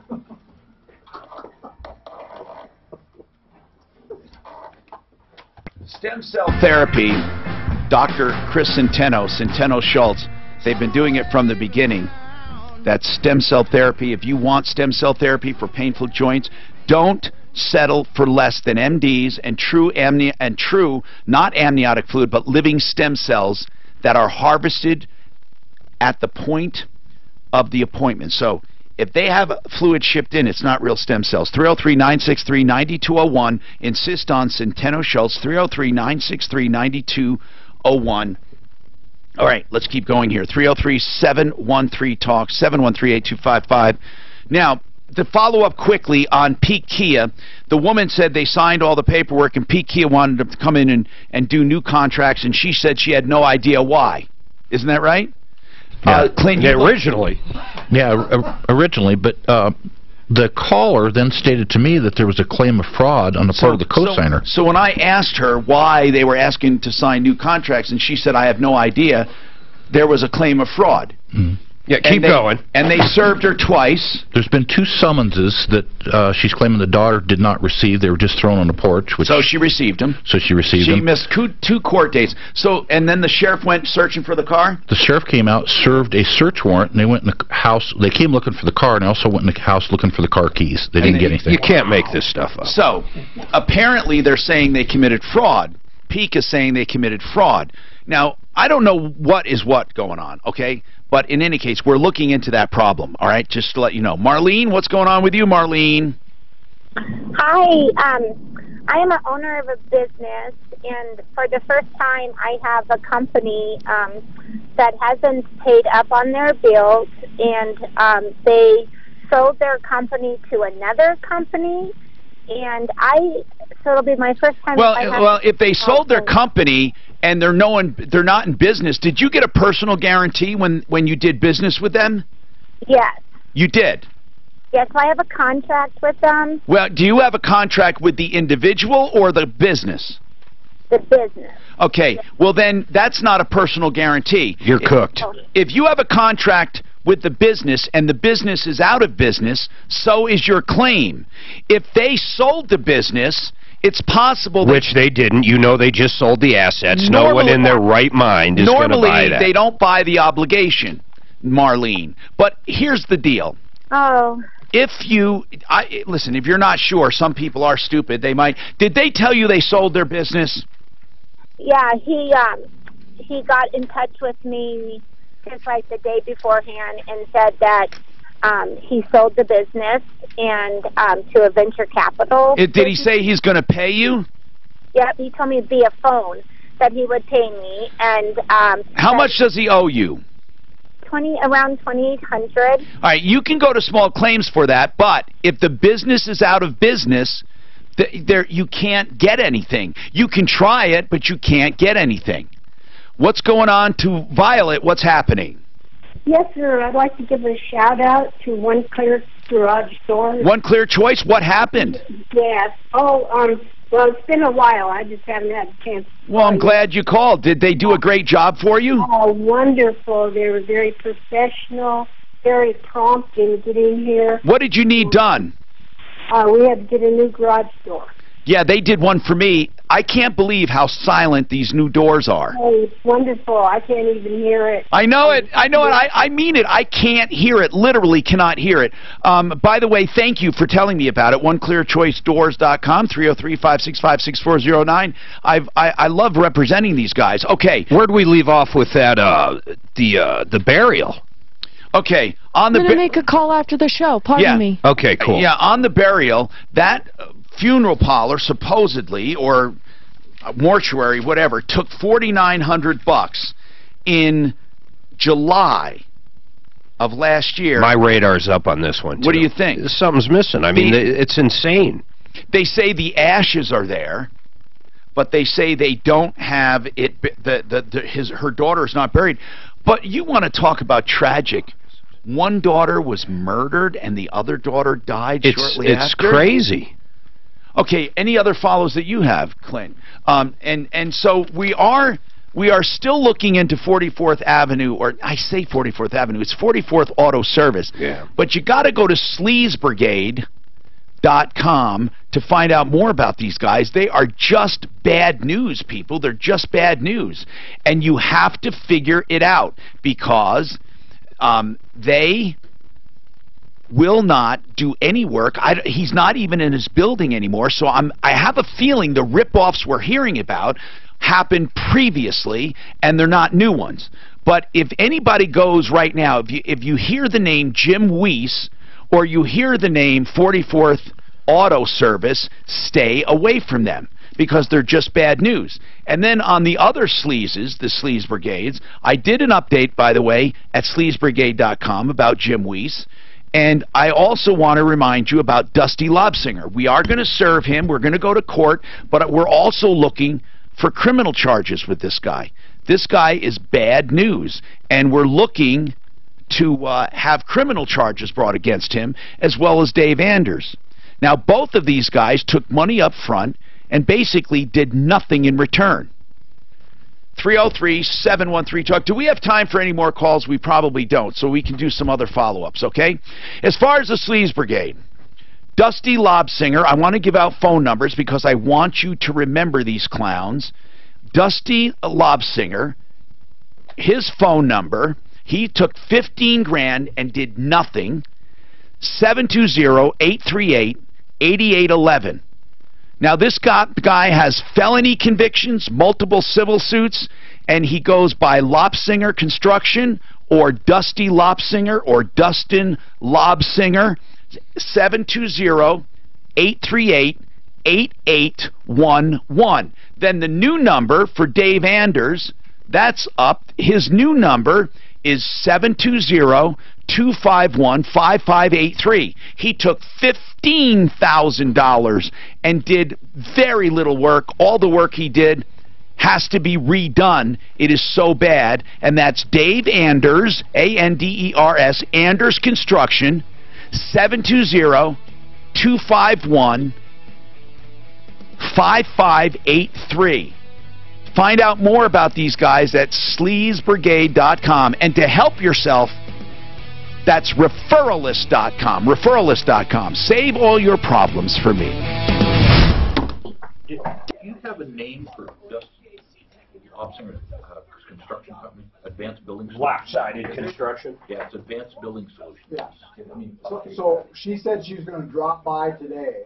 Who? Kelly Newman, Kelly? Lobsinger. Oh, with the paperwork? With the paperwork. Cool. I want to serve her. And she gave his last known address. Okay. No, it's going to be a bitch. I don't know. More. We'll see too, man. Hey, Suzanne, on One of the I will do that. Marjon. Stuff so I can go look at this. I have all of our One info. of the company, But they